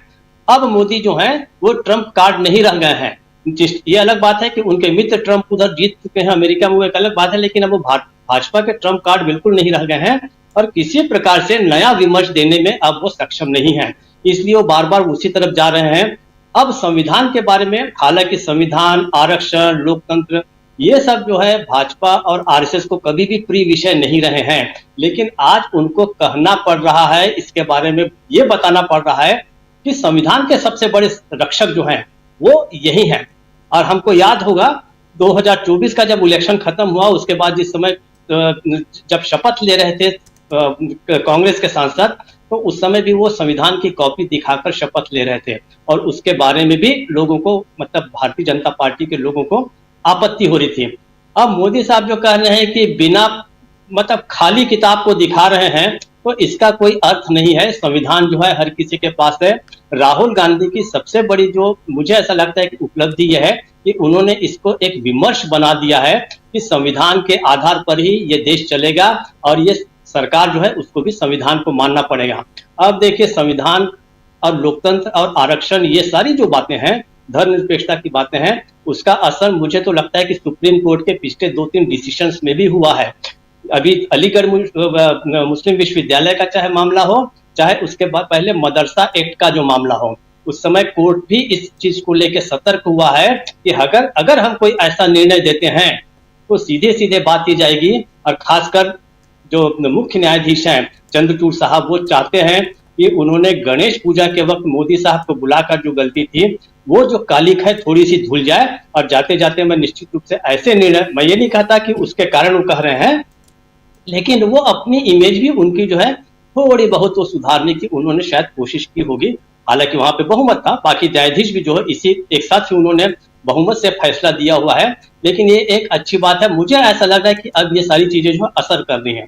दूसरी बात देखिए, वक्फ बोर्ड अकेला ऐसा मामला है पिछले 10 वर्षों में जिसमें जेपीसी बनाने के लिए सरकार को मजबूर होना पड़ा। इसका मतलब है कि अल्पसंख्यकों के प्रति भी आप चाहे बाकी सब बातें करते रहें, चाहे उधर योगी जो हैं वो कार्तिक पूर्णिमा के साथ स्थिति को जोड़ते रहें, वो पुरानी कुछ और बातें जो तो कब्रिस्तान वर्सेस श्मशान घाट वगैरह वगैरह, वो 80-20 वगैरह वाला मामला था, वो सब अलग जगह पे। लेकिन आज इन्हें बताना पड़ रहा है कि हम लोकतंत्र के लोग, हम जो सरकार है भारतीय जनता पार्टी है, हम आरक्षण के साथ हैं, हम उसके बाद अल्पसंख्यकों के साथ हैं और उसके साथ ही साथ हम जो हैं वो संविधान के साथ चल रहे हैं। तो ये जो स्थिति लाई है, ये राहुल गांधी की मेहनत है। आप याद कीजिए कि जिस समय वो भारत जोड़ो यात्रा और उसके बाद जब उन्होंने दूसरी जो यात्रा निकाली थी, न्याय यात्रा, उस दौरान जब उन्होंने संविधान की बातें शुरू की थी तो लोगों ने मजाक उड़ाना शुरू किया था। लाल जिल्द वाली ये ऑफिशियल प्रति है जो आपके भी पास है राजू जी। इसको ये बताया गया कि देखिए राहुल गांधी जो है वो कम्युनिस्ट पार्टी का प्रचार कर रहे हैं या कम्युनिस्ट किताब दिखा रहे हैं, क्योंकि उन्होंने कायदे से जिन लोग आरोप लगा रहे थे भारतीय जनता पार्टी के लोग, उन्होंने संविधान को तो कभी पलट कर देखा ही नहीं था। आज जरूरी हो गया कि उन्हें संविधान की बातें करनी पड़ रही है। वो बहुत ही अप्रिय स्थिति है उनके लिए, मतलब वो कोई चाह कर नहीं कर रहे हैं, वो कोई उनका प्रिय विषय नहीं है, लेकिन आज कर रहे हैं। तो ये सबसे महत्वपूर्ण बात है। अंतिम बात जो मैं एक ही बात में खत्म करना चाहता हूं कि ये जो अलीगढ़ मुस्लिम विश्वविद्यालय मामला जो है, ये 1875 की विश्वविद्यालय है। पहले कॉलेज के नाम से था, लेकिन 1920 में इसको विश्वविद्यालय का दर्जा दिया गया। और अगर एएमयू के ऊपर कोई हमला करना चाहती है भारतीय जनता पार्टी, तो उसके दोहरे 2 कारण है। पहली बात है कि अल्पसंख्यकों का है और दूसरा वो भारत के सबसे अच्छे विश्वविद्यालयों में भी है वो। तो इस प्रकार से शिक्षा की गुणवत्ता को जो खत्म करना चाहती है सरकार, इसलिए एएमयू जो है वो निशाने पर था। लेकिन ये बहुत अच्छी बात है कि सुप्रीम कोर्ट ने एक बेहतरीन निर्णय दिया है, इसका तो निश्चित रूप से स्वागत करना होगा। और महाराष्ट्र की आपने बात की, उसकी अंतिम बात मैं कह देता हूं कि अब वहां पर अजित पवार जो है उन्होंने एक तरह से संकेत दे दिया है कि चुनाव के बाद जो भी परिणाम होंगे उसमें वो एक महत्वपूर्ण भूमिका निभाएंगे। वरना महाराष्ट्र के इस समय कम से कम 3 जो पार्टियां हैं जो एनडीए का हिस्सा हैं, उसमें किसी की हिम्मत नहीं है कि वो कहें कि मोदी हमारे क्षेत्र में ना आए। लेकिन अजीत पवार ने कहा है, इसका मतलब ये बहुत बड़ा संकेत उन्होंने दिया है। मतलब पोस्ट इलेक्टोरल जो सिनेरियो बनेगा उसमें भी महत्वपूर्ण भूमिका निभाएंगे। और हमें ये याद रखना होगा कि केवल 2 ही दिन रहेंगे सरकार बनाने में, तो सरकार बनाने नतीजे निकलने के बाद केवल 2 दिन के अंदर अंदर सरकार बनानी है, तो उसमें अजीत पवार बहुत बड़ा खेला कर सकते हैं, इसका संकेत उन्होंने आज दे दिया है। राजीव जी, ये बहुत महत्वपूर्ण बात, जो आखिरी लाइन आप कह रहे हैं, केवल 2 दिन शेष रहेंगे, क्योंकि 23 तारीख को रिजल्ट आना है, 23 नवंबर को, इसी महीने, और उसके बाद 2 दिन का वक्त है, 24 और 26 तारीख आखिरी दिन है विधानसभा गठन का। और उसके बाद अगर ये आगे प्रोलॉन्ग होता है तो राष्ट्रपति के हवाले होगा, राष्ट्रपति शासन की तरफ जाएगा महाराष्ट्र, अगर सब कुछ ठीक नहीं रहा तो। इसलिए ये पहले से ये सारी चीज़ें, तो एक महत्वपूर्ण बात आप यहाँ बता रहे हैं। जरा सुनील शुक्ला जी, लेकिन एक महत्वपूर्ण बात और जो आपसे समझना जरूरी है, क्या ये चुनाव संविधान के इर्द गिर्द आ गया है? सुनील जी। धन्यवाद राजीव जी। भारतीय जनता पार्टी का इतिहास है कि जो मुद्दे विमर्श में रहते हैं उससे वो दूर नहीं भाग पाती। अलीगढ़ मुस्लिम विश्वविद्यालय का मसला आप याद कीजिए। अलीगढ़ मुस्लिम विश्वविद्यालय का मामला आज का नहीं है। 1965 में पहली बार इसका अल्पसंख्यक दर्जा समाप्त किया गया था, और फिर जाकर के 1980 में बहाल हुआ। 1977 में इस बीच के कालखंड में जनता पार्टी सत्ता में आती है, जिस जनता पार्टी में भारतीय जनता पार्टी भी तत्कालीन जनसंघ शामिल थी। जनता पार्टी ने अपने घोषणा पत्र में यह कहा था कि वह अलीगढ़ मुस्लिम विश्वविद्यालय को अल्पसंख्यक दर्जा बहाल करेगी। 1980 का जब चुनाव हुआ, उस चुनाव में आप भारतीय जनता पार्टी का घोषणा पत्र देख लीजिए, वह अलीगढ़ मुस्लिम विश्वविद्यालय के अल्पसंख्यक दर्जा के पक्ष में थे। आप वो दौर भी याद कर दीजिए जब भारतीय जनता पार्टी के बड़े प्रमुख नेता सम्मानित सुब्रमण्यम स्वामी जी, इन्होंने प्राइवेट मेंबर बिल प्रस्तुत किया था लोकसभा में जी, इसको अलीगढ़ मुस्लिम विश्वविद्यालय को उसका अल्पसंख्यक दर्जा दिया जाए। क्यों? कि पूरे देश में उस मसले को लेकर के उबाल था। और राज्य सर्वोच्च न्यायालय ने कहा, सर्वोच्च न्यायालय ने, अगर हर समूह को, हर धार्मिक मतावलंबी को, वर्ग विशेष को अपने शिक्षण संस्थाएं खोलने का अधिकार है, तो अल्पसंख्यक समुदाय को क्यों नहीं है, मुसलमानों को क्यों नहीं है? आज अलीगढ़ इस मुकदमे को लेकर के सर्वोच्च न्यायालय ने क्या कहा कि आपको यह देखना पड़ेगा कि इस विश्वविद्यालय की स्थापना किसने की, किन लोगों ने अपने संसाधन लगाए, किन लोगों ने अपने समूह में शिक्षा के विस्तार के लिए प्रयास किए। क्या जवाब है किसी के पास? सर सैयद अहमद खान साहब ने जब सालों साल पहले इसकी शुरुआत की, तब तो कोई नहीं था, तब तो कोई नहीं बात कर रहा था, उसमें तो सरकार पैसा नहीं दे रही थी। आप इस बिना पर तर्क देंगे कि चूंकि केंद्रीय सरकार विश्वविद्यालय के संचालन के लिए पैसा देती है तो उसका अल्पसंख्यक दर्जा नहीं रह सकता। तमाम सारे संस्थाओं को आप सरकार पैसा देती है, सरकार का ही काम है। निजी विश्वविद्यालय जो खुलते हैं उनको भी सरकार पैसा देती है एक समय के बाद। कुछ समय तक हर विश्वविद्यालय को, हर महाविद्यालय को, हर शिक्षण संस्थान को अपने द्वारा संचालित किए जा रहे पाठ्यक्रमों को, जो विश्वविद्यालय अनुदान आयोग और तकनीकी शिक्षा परिषद के अनुमति से चला सकते हैं आप, उनको कुछ समय चलाने के बाद सरकार उसमें सहयोग करती है, तो क्या उसका स्वामित्व उनके पास नहीं रह जाता? उसका अधिकार उनकी गवर्निंग बॉडी नहीं रहती है? सर्वोच्च न्यायालय ने इसको बहाल किया। भारतीय जनता पार्टी इस मुद्दे को लेकर के समय समर्थन कर रही थी। आज चूंकि बहुसंख्यकवाद की राजनीति कर रही है तो उसको लग रहा कि नहीं, इन्होंने यूपीए सरकार के द्वारा दिया गया जो हलफनामा था उसको उसमें परिवर्तन करने की बात की। संविधान की बात कीजिए आप। आज मुद्दा क्या? आज तो राहुल गांधी ने अब इस लोकसभा के चुनाव के बाद क्या कहा जा रहा था कि संविधान खतरे में है या संविधान बदल देगी बीजेपी। यह जो मुहिम थी या यह जो परसेप्शन था यह कमजोर पड़ गया। यह बड़े तरीके से इसमें खास तौर से मीडिया का भी एक समूह था, ये लगा हुआ था कि चुनाव भारतीय जनता पार्टी भी कर रही थी कि संविधान के मुद्दे पे लोगों को गुमराह किया गया, लोग गुमराह हो गए। आज वही लोग जब 2 राज्यों में, बड़े प्रमुख राज्यों में चुनाव हो रहा है, वह संविधान के मुद्दे पर राहुल गांधी को सुन रहे हैं। राहुल गांधी का एक भाषण, आज प्रधानमंत्री जी को और गृह मंत्री जी को यह कहने की आवश्यकता पड़ गई कि वह खाली पन्ने वाला संविधान दिखा रहे हैं। संविधान खाली पन्ने वाला, भरा पन्ने वाला, कौन इसकी पुष्टि कर रहा है? सवाल इस बात का है। वो तो एक संविधान की कॉपी दिखा रहे हैं, जो जिस संविधान की कॉपी उस पब्लिशर ने गृह मंत्री जी को भी दिया था, वही कॉपी, वही लाल रंग जिसको भी आपने राजू ने दिखाया है, सोशल मीडिया पे उपलब्ध है। वो बिल्कुल उसको पलट के देखा था क्या अमित शाह जी ने कि खाली पन्ना है कि भरा पन्ना है? आप इस विषय को, इस बात को कह करके इस विषय की गंभीरता को कम नहीं कर सकते। इस देश का आम नागरिक महसूस करता है कि जो उसको अधिकार मिले हुए हैं, जो उसके नागरिक आजादी मिली हुई है, जो उसको मौलिक अधिकार मिले हुए हैं, उसके सुरक्षा के लिए संविधान और केवल संविधान है। वो किसी के रहमो करम पर नहीं रह सकता।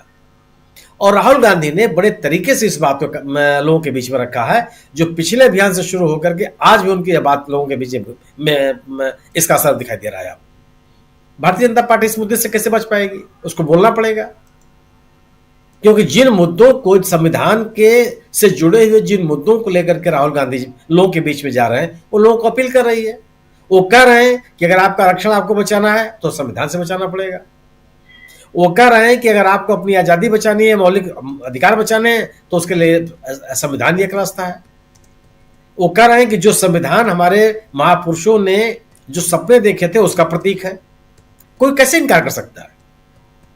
सवाल इस बात का है कि इंडिया दल समूह, खासतौर से राहुल गांधी, चाहे संविधान का विषय हो और चाहे आरक्षण का विषय हो, चाहे रोजगार का सवाल हो, या उन सभी विषयों को उठा रहे हैं जो लोगों के जीवन से जुड़े हुए हैं, जो लोगों के जीवन को प्रभावित करते हैं।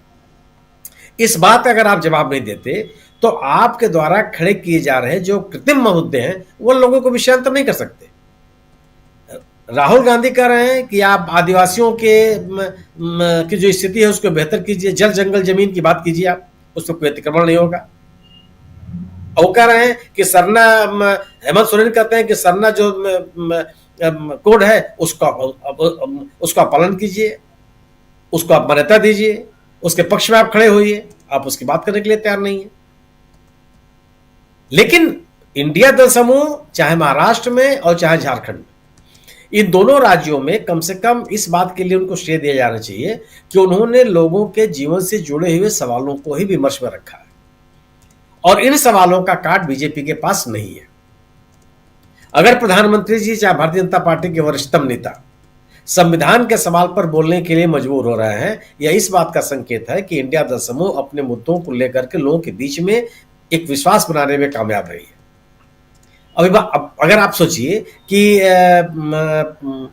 अगर अजीत दादा पवार ये कह रहे हैं कि प्रधानमंत्री जी को प्रचार करने की जरूरत नहीं है, अगर नवाब मलिक कह रहे हैं कि हमारी प्रचार सामग्री में प्रधानमंत्री जी का चेहरा नहीं होगा, तो क्या यह इंडिया का बिखराव नहीं है? हालांकि मैं यह मानता हूं कि नवाब मलिक को चुनाव मैदान में उतारना एनडीए की एक बहुत ही सोची समझी रणनीति है। अजीत दादा पवार को एक प्रमुख नेता के रूप में स्थापित करने की कोशिश, यह भी एनडीए की एक और भारतीय जनता पार्टी की एक सोची समझी रणनीति है कि जो भारतीय जनता पार्टी के खिलाफ मतदाताओं का, खासतौर से अल्पसंख्यक मतदाताओं का कंसोलिडेशन है, उसमें एक भेद पैदा किया जा सके। मैं यह स्वीकार करने के लिए तैयार नहीं हूं कि भारतीय जनता पार्टी न चाहे और कोई भी पार्टी किसी व्यक्ति को उम्मीदवार बना दे। अगर भारतीय जनता पार्टी नवाब मलिक को उम्मीदवार नहीं बनाने देती तो किसी की ताकत नहीं थी कि बना लेता उसको, एनडीए में रह करके भी। लेकिन वह विरोध भी कर रहे हैं और उनको उम्मीदवार बनाना भी चाहते हैं, और उनसे इस तरह के बयान दिलवाए जा रहे हैं जिससे लोगों के बीच में यह संदेश जाए कि अगर वो अजीत दादा पवार के साथ जाते हैं तो उसमें कोई उनको नुकसान नहीं है, वो सत्ता के हिस्सेदार हो सकते हैं। अजीत दादा पवार के साथ जाकर के भी वह अपने हितों की रक्षा कर सकते हैं। यह एक माहौल बनाने की कोशिश है।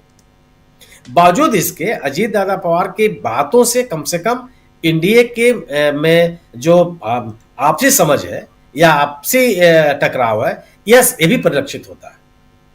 मेरा अपना मानना यह है कि इंडिया दल समूह ने महाराष्ट्र और झारखंड दोनों राज्यों में वह भारतीय जनता पार्टी का जो नैरेटिव है उसको लोगों के बीच में बनने नहीं दिया। चाहे घुसपैठ का मसला हो, चाहे धर्म परिवर्तन का मसला हो, चाहे प्रधानमंत्री जी ने जो बेटी रोटी माटी का सवाल पैदा किया हो, यह लोगों के बीच विमर्श नहीं है। विमर्श यह है कि आप रोजगार के मुद्दे पे बात करने के लिए तैयार है कि नहीं है। विमर्श यह है कि आप किसानों के मुद्दे पे बात करने के लिए तैयार है कि नहीं है। आप विमर्श यह है कि लोगों की जो व्यक्तिगत आजादी है, जो संविधान का महत्व है, उस पर आप बात करने के लिए तैयार है कि नहीं है। अगर आप इन प्रश्नों का जवाब नहीं देंगे तो निश्चित रूप से इंडिया दल समूह का जो विमर्श है वो प्रभावी दिखाई देता रहेगा।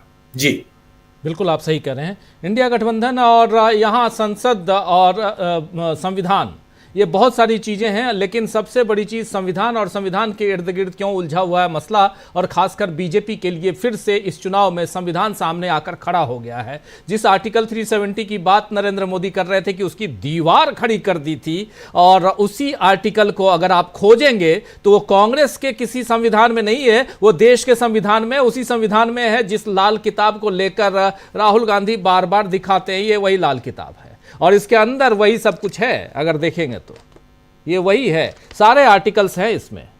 और अगर इसके ऊपर के पन्ने को भी यानी प्ले कार्ड के रूप में भी इस्तेमाल करूं तो इसमें भारत का संविधान ही नजर आएगा। यानी आप इसको एक एक पन्ने को तो आप दिखाएंगे नहीं, आप तो यही करेंगे कि ये एक संविधान जो मौलिक रूप से हमारे आप सबके बीच है, जिसको हम आपने पढ़ा है। लेकिन खैर अनिल जी, क्या आपको भी लगता है कि अब ये मामला फिर से संविधान की ओर मुड़ चुका है? ये जो चुनाव है, ये दोनों राज्यों के चुनाव, जिसमें खासकर इधर का जो महाराष्ट्र का चुनाव है, बड़ा राज्य है, उस लिहाज से भी यहाँ पर बीजेपी जो खुद में उनके अंदर जो चल रहा है, यानी महायुति में जो चल रहा है, उससे निजात पाने के लिए या उससे ध्यान भटकाने के लिए कहीं ना कहीं संविधान के इर्द गिर्द अपने आप को ले आई है। मतलब राहुल गांधी के पिच पर आ चुकी है बीजेपी, ये माना जाए? देखिए, वो चले आए ये आईटी सेल वगैरह वालों के झांसे में कि प्रधानमंत्री खुद भी कह रहे हैं कि वो संविधान की कॉपी ऐसे मतलब सादा के घुमा रहे हैं, और ये मतलब ये जो मतलब, और ये अमित शाह कह रहे हैं कि ये आस्था का सवाल है। अरे आस्था का सवाल, यही तो लोग बता रहे हैं कि आपकी आस्था इसमें नहीं है। तो उनको इस डिबेट से दूर रहना चाहिए था। मुझको लग रहा है कि जो उनकी विरासत है, जो ऐतिहासिक विरासत है आरएसएस बीजेपी की, वो उसको सूट नहीं करता है कि वो संविधान को ओन करे। ये एक मतलब स्वयं सिद्ध, जिसको आप बोलते हैं प्रमेय, जो थ्योरम में होता है, वो ये स्वयं सिद्ध है कि आरएसएस संविधान के खिलाफ था और बीजेपी जो है संविधान की रक्षा नहीं कर सकती। ये बताने के लिए कोई रॉकेट साइंस की जरूरत नहीं है, सब लोगों को पता है।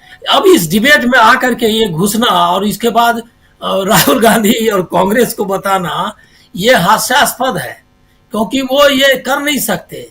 अरे जिन लोगों ने संविधान बनाया, किस तरह से, जो भी कॉन्स्टिट्यूएंट असेंबली या के डिबेट्स के बारे में वाकिफ है, या संविधान निर्माण किस तरह हुआ, जो आज़ादी के आंदोलन से वाकिफ है, संविधान बनाने का जो की मांग है कि हम अपना संविधान खुद बनाएंगे, ये 20-25 साल से नहीं, बल्कि समझिए कि 1900 की शुरुआत में ही, मतलब जो पिछली सदी है उसकी शुरुआत में ही जो बेसिक एजेंडा, उसके पहले से ही कांग्रेस का यही बेसिक एजेंडा था कि हमको अपना कानून बनाने का अधिकार, अपने को संचालित करने का अधिकार मिलना चाहिए। तो जिसकी लॉन्ग फाइट, मतलब ये कोई संविधान ऐसे एक दिन में नहीं बन गया, उन्होंने बल्कि अल्टरनेटिव संविधान बनाया था, और यही मुख्य मांग थी 1942 के आंदोलन की भी और बाकी में भी, कि संविधान बनाने का हक हमको मिलना चाहिए। संविधान हम बनाएंगे खुद ही अपना, और अपने को गवर्न किस तरह करना है ये हमको तय करना है। यही तो मुख्य मुद्दा था। इसमें कहीं आरएसएस शामिल नहीं था, हिंदू महासभा और आरएसएस इसमें कहीं शामिल नहीं था। वो बल्कि टारगेट कर रहा था उन लोगों को जो लोग ये डिमांड कर रहे थे। तो ये इनको नहीं आना चाहिए था, इसीलिए कि ये आकर के गलती की कि अब वो जो चैप्टर जो कि जिसकी चर्चा नहीं है, वो चैप्टर ओपन हो गया। अब लोग ये संविधान चर्चा कर रहे हैं कि आरएसएस ने क्या किया, गोलवलकर के क्या विचार थे संविधान के बारे में, राष्ट्रीय झंडा के बारे में, राष्ट्रगीत के बारे में, वो सब सारा डिबेट ओपन हो गया। ये ओपन नहीं करना चाहिए। और आश्चर्य है कि प्रधानमंत्री आईटी सेल के तरह बात कर रहे हैं कि भाई वो कौन संविधान। अरे ये नहीं, उनको ये नहीं साबित कर सकते किसी भी हालत में कि राहुल गांधी की संविधान में आस्था नहीं है और राहुल गांधी संविधान का उपयोग कर रहे हैं, ये बात कांग्रेस और राहुल गांधी पर चिपक ही नहीं सकती। ये ऐतिहासिक बात है। अब है दिक्कत ये कि जो संविधान की का मुद्दा जब आ गया है, आरक्षण का मुद्दा और जाति जनगणना का, तो यही तो राहुल गांधी का जो मेन ये है फाइट है, जो उनका मेन नैरेटिव है, वही नैरेटिव है। उसी ने आप सही कहा, अपने को उसी पिच पर आकर खेलने लगे। लेकिन दिक्कत क्या है अब कि ये इतना कमजोर है इनका नैरेटिव, महायुति जिसको कहेंगे या एनडीए, महाराष्ट्र में महायुति, बाहर में एनडीए, उनके लिए कि इवन जो उनके साथ दल हैं, जो अभी आपने चर्चा की, एनसीपी हो या शिंदे के, इवन वो एसोसिएट नहीं करना चाहते इनसे, उस नैरेटिव के साथ। ये बटेंगे तो कटेंगे वाला नैरेटिव और संविधान वाली नैरेटिव, ये दोनों में उनके साथ नहीं खड़े हो सकते हैं। एनसीपी तो नहीं खड़ी हो सकती है अजित पवार की, इवन शिंदे के लिए भी मुश्किल है कि वो इस डिबेट में उनके साथ हो, क्योंकि वो उनको काउंटर प्रोडक्टिव लग रहा है। तो वो भी उनके लिए मुश्किल थी। ये कमजोर नैरेटिव में खेल रहे हैं। असल में कि कोशिश उनकी ये है कि किसी तरह साबित करें ये राहुल गांधी को कि राहुल गांधी झूठ बोलते हैं, राहुल गांधी को संविधान नहीं समझते हैं और वो झूठ संविधान दिखा रहे हैं। अब ये कॉमन सेंस है किसी के लिए भी कि किसी को पता है कि जो पढ़ाई लिखाई का, अब ये भी डिबेट आएगा कि पढ़े लिखे हैं कि नहीं, तो वहां भी ये लोग फंस जाते हैं। क्योंकि वहां अगर ये सब डिबेट आएगा कि कौन पढ़ सकता है संविधान को या कौन समझ सकता है संविधान को, तो निश्चित तौर पर राहुल गांधी के पास वो जो काबिलियत है, वो उनको बकायदा डिग्री मिली हुई है उसकी, यहाँ तो डिग्री भी बाधित है। तो ये सब बहुत, मुझको लग रहा है कि उन्होंने बहुत ही गलत ये डायल किया है नंबर। उनको अगर ये करना, अगर उनको जो चल रहा था, अभी बीच में उन्होंने एडवांटेज ले लिया था हरियाणा इलेक्शन के बाद, लग रहा था यही कि अब नैरेटिव जो बीजेपी की नैरेटिव है कि कांग्रेस कुछ नहीं कर सकती, कांग्रेस लड़ के जीतना उसके लिए चुनाव मुश्किल है, ये सब सारी जो नैरेटिव थी, वो नैरेटिव अब ये डिबेट के बाद आ गया, खत्म हो गया। ये नैरेटिव में अब कोई दम नहीं रहा। एक और चीज है कि मुझको लग रहा था कि राहुल गांधी जो टाइमली उन्होंने इंटरवीन किया ये डिबेट को ला करके, क्योंकि अभी ये बीच में जितना कुछ कर दिया था वो सब रह गया। अब इसी पर मुद्दा ये हो गया है, केंद्रित हो गया है। और आपको जानना चाहिए कि संविधान बच्चा सम्मेलन जो नागपुर का था, नागपुर में और विदर्भ में दलितों की बड़ी आबादी है, जिसको अंबेडकर से जो एसोसिएट करते हैं दीक्षा भूमि की वजह से। तो ये जो है वो बहुत बड़ी नैरेटिव को उन्होंने एड्रेस किया है, उसका इम्पैक्ट भी उसमें होना है। और बाकी जो ये झारखंड और ये सारा में, तो अब जो कांग्रेस के पास एक प्रॉब्लम था हरियाणा इलेक्शन के पास, उससे भी उस राहुल गांधी ने उसको निकालने की कोशिश की और अब ये मदद कर रहे हैं उनको इस कोशिश में सफल होने में। जी, बहुत बड़ी बात आप कह रहे हैं, मदद कर रहे हैं। और दूसरी तरफ अगर अजित पवार के बयान सुनिए तो यहाँ साफ नजर आता है, वो कह रहे हैं, और उसमें भी वो बटेंगे कटेंगे वाले नारे को भी नकार रहे हैं अपने राज्य में। कह रहे हैं कि दूसरे प्रदेश के सीएम बीजेपी के लोग आकर के ये कैसे तय करेंगे, ये शिवाजी महाराज की धरती है, महात्मा बाई फुले की धरती है और ये शाहू जी महाराज की धरती है, यहाँ पे आप अंबेडकर की धरती है, यहाँ पे आप आकर बटेंगे कटेंगे की बात कैसे कर सकते हैं। तो यहाँ आपस में ही जो द्वंद्व चल रहा है महायुति में, और क्या उससे ध्यान भटकाने के लिए, क्या उससे थोड़ा वो जो प्रेशर है, उस प्रेशर को, इंटरनल प्रेशर महायुति के अंदर, उस प्रेशर को कम करने में ये संविधान का जिक्र लाकर इसको छेड़कर क्या नरेंद्र मोदी, अमित शाह या इनके तमाम साथी उससे पार पा पाएंगे, यानी इसको बाहर कर पाएंगे, इससे बाहर निकल पाएंगे, जनता को उस पिच पे, उस मुद्दे पे लेके आ पाएंगे जहां पे जनता को लगे कि नहीं जी महायुति को फिर से लेके आना है। एक बड़ा सवाल तो है अमलेंदु उपाध्याय जी। राजीव जी, एक तो देखिए ये जो राहुल गांधी ने जिस तरीके से फंसा दिया है मोदी जी को संविधान की किताब दिखाकर और संविधान के बीच फंस गए हैं मोदी जी और पूरी भाजपा, इससे एक बात तो साबित होगी राजीव जी कि भाजपा के लोगों ने संविधान पढ़ा ही नहीं है बिल्कुल। क्योंकि जो लाल किताब है संविधान की वो तो लाल ही है जिसने छापी है आईबीसी कंपनी ने। इसका मतलब ये साबित हो गया, ये खुद अपना सबूत देते फिर रहे हैं नरेंद्र मोदी से लेकर देवेंद्र फडणवीस तक कि इन लोगों ने संविधान देखा भी नहीं है कैसा, पढ़ा तो है ही नहीं। जब देखा ही नहीं है तो है कैसा, छू के भी नहीं देखा है कैसा है। इसीलिए संविधान विरोधी बातें लगातार करते रहते हैं, ये खुद साबित कर रहे हैं। और जितना ये संविधान को लेकर अब राहुल गांधी पे हमला बोलेंगे, उतना ही अपना जो है ये साबित करते चले जाएंगे कि इन लोगों ने संविधान देखा भी नहीं है, पढ़ा भी नहीं है। तो ये संविधान की शपथ इन्होंने जो ली है वो किस संविधान के लिए पता नहीं है। इन्होंने नागपुर के संविधान की शपथ ले ली या कहाँ की ले ली। इन सारे लोगों के खिलाफ लगता है कि अगर ठीक ठाक चुनाव होता तो मुकदमे कायम कर देता कि आपने शपथ का उल्लंघन किया है संविधान की शपथ लेकर, क्योंकि आपको मालूम ही नहीं है कि संविधान है क्या। बहरहाल संविधान को लेकर फंसे हुए हैं। लेकिन जो अजीत पवार का मसला है राजीव जी, वो बड़ा टेढ़ा है असल में, वो थोड़ा आसान नहीं है। और ये एक तरीके से देखा जाए अजीत पवार का जो मसला है ये दोहरी चाल है। एक तो ये साबित होता है कि अगर मुद्दों के आधार पर महायुति में एकता नहीं है तो फिर आप एकजुट किस लिए हुए, आपका गठबंधन किस लिए?